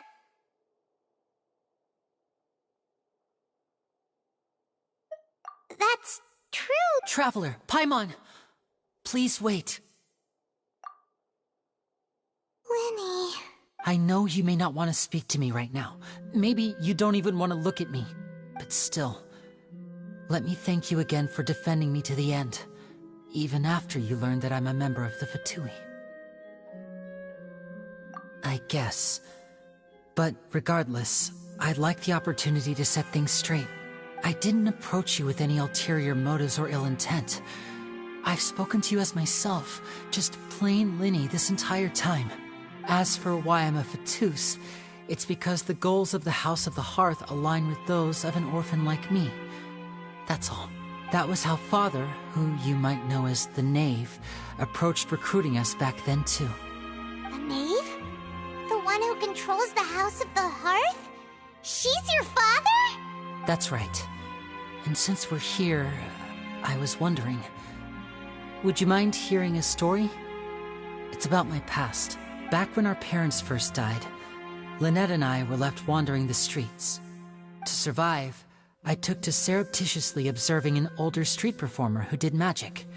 It took me several days to figure out how he pulled off his amazing tricks. I took my sister through several streets until we found a crowded corner, and we began to perform magic tricks there. To my surprise, we proved to be pretty popular, and we could at least stop worrying about where our next meal would come from for a time. But I didn't want my sister to remain a street rat together with me forever. Before long, an aristocrat came to me and claimed that he wished to take us in after watching my performances. So you went from orphans to nobility just like that? That was how we felt at first, too. As if fate was on our side and we could say goodbye to those painful days. But I gradually discovered that while we were called foster children, he was really after my talent for magic tricks. He would constantly take me to all sorts of banquets to garner attention, which he would then use to expand his social circles. That doesn't seem too bad either. It took a while for me to realize just how dark his heart really was. After one particular performance at a banquet, I discovered that Lynette was not on the same return vehicle as me. I waited a long time after we returned home, but she did not come back. I went to that noble's bedroom and asked him about her whereabouts. The answer he gave me